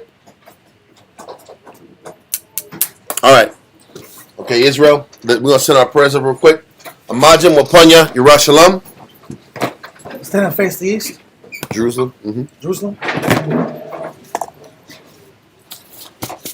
Shalom, everybody.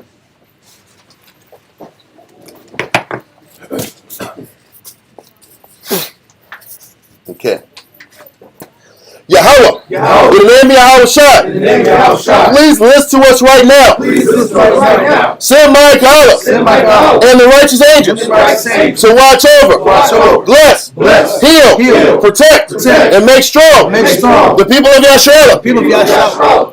Also send unto us much wisdom, much knowledge, much understanding, much patience, much faith, much brotherhood, and much love, spiritual power, and forgive all of our sins. Yahweh shall come quickly, for in thee is our hope, always and forever. Amen.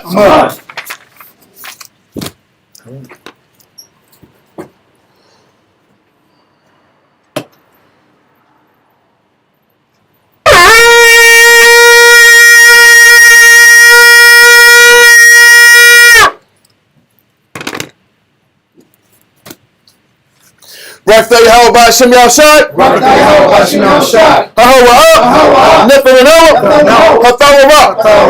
Bless you, Yahweh, in the name of Yahweh Shai, that gives us the law. Rakhtha Yahweh Ba'Shem Yahshai.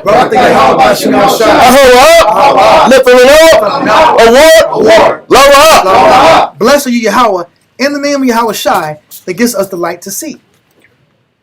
Rakhtha Yahweh Ba'Shem Yahshai.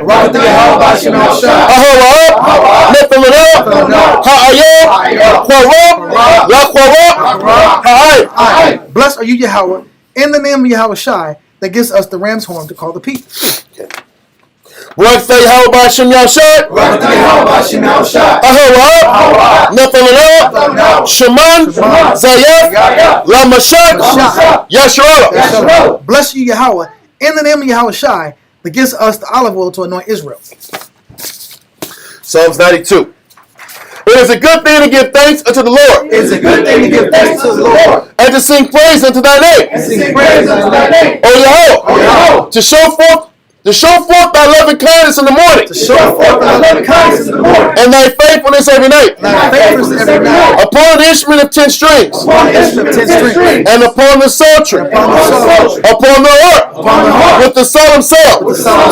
For thou Yahweh hast made me glad through thy work. I will triumph in the works of thy hands. O Yahweh, how great are thy works. And thy thoughts are very deep. A brutish man knoweth not. Neither doth the fool understand this. When the wicked springeth the grass. And when all the workers of iniquity do flourish. It is that they should be destroyed forever. But thou Yahweh art most high forevermore. For lo thy enemies, O Yahweh, for lo thy enemies shall perish. All the workers of iniquity shall be scattered. But my horn shall thou exalt, like the horn of a unicorn. I shall be anointed with fresh oil. Mine eye also shall see. My desire on my enemies. And my ear shall hear. My desire of the wicked that rise up against me. The righteous shall flourish like the palm tree. He shall grow like a cedar in Lebanon. Those that be planted in the house of the Lord shall flourish in the courts of our power. They shall still bring forth fruit in old age. They shall be fat and flourishing. To show that the Lord is upright. He is my rock. And there is no unrighteousness in him. B'Shem Yahushua. Psalms 133. Shayar, Hama'ayawa, Raduan, Hana, Ma, Tawab, Wama, Na'ayam, Shabbat, Akim, Gum, Yachad, Kashamad, Hatuab, Ayo, Hawa'ash, Yarad, Ayo, Hazakwan, Zakwan, Aharan, Shayarad, Ayo, Kaya, Manawaf Yawa. Qatar, Haram 1, Shayarad, Ayo, Haruria, Tzayawan, Kaya, Shom, Tazawa, Yahweh, Af, Habaraka, Kayayim, Ay, Hawalam, B'Shem Yahushua. Behold, how good and how pleasant it is for brethren to dwell together in unity. It is like the precious ointment upon the head that ran down the beard, even Aaron's beard, that went down to the skirts of his garments, as the dew of Hermon, as the dew that descended upon the mountains of Zion. For there the Lord commanded the blessing, even life forevermore. Amen. Amen. Yahweh B'Shem Yahushua. Yahweh B'Shem Yahushua. Wachanel. Washrolim. Wabieth. Sepoyim. Turk. Yahweh B'Shem Yahushua. Wachanel. Washrolim. Wabieth. Support. Turk. Yahweh B'Shem Yahushua. Wachanel. Washrolim. Wabieth. Support. Turk. Yahweh B'Shem Yahushua. Wachanel. Washrolim. Wabieth. Support. Barak Thay Yahweh. Barak Thay Yahushua. Barak Thay Yahweh. Barak Thay Yahushua. All knowledge, all wisdom, all understanding, all mercy, all love, all patience, all understanding, all power from Yahweh. All power from Yahweh. All power from Yahweh. B'Shem Yahushua. Kamyat. Amen. Circle up. Ready? Hold on, make sure everybody gets it.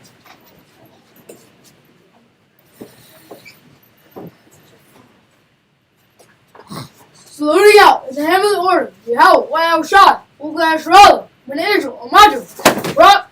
Everybody shout out, shout out, go! Who is your? Who is your? Who is your? Who is your? Who is your? Who is your? What's up? And his sisters.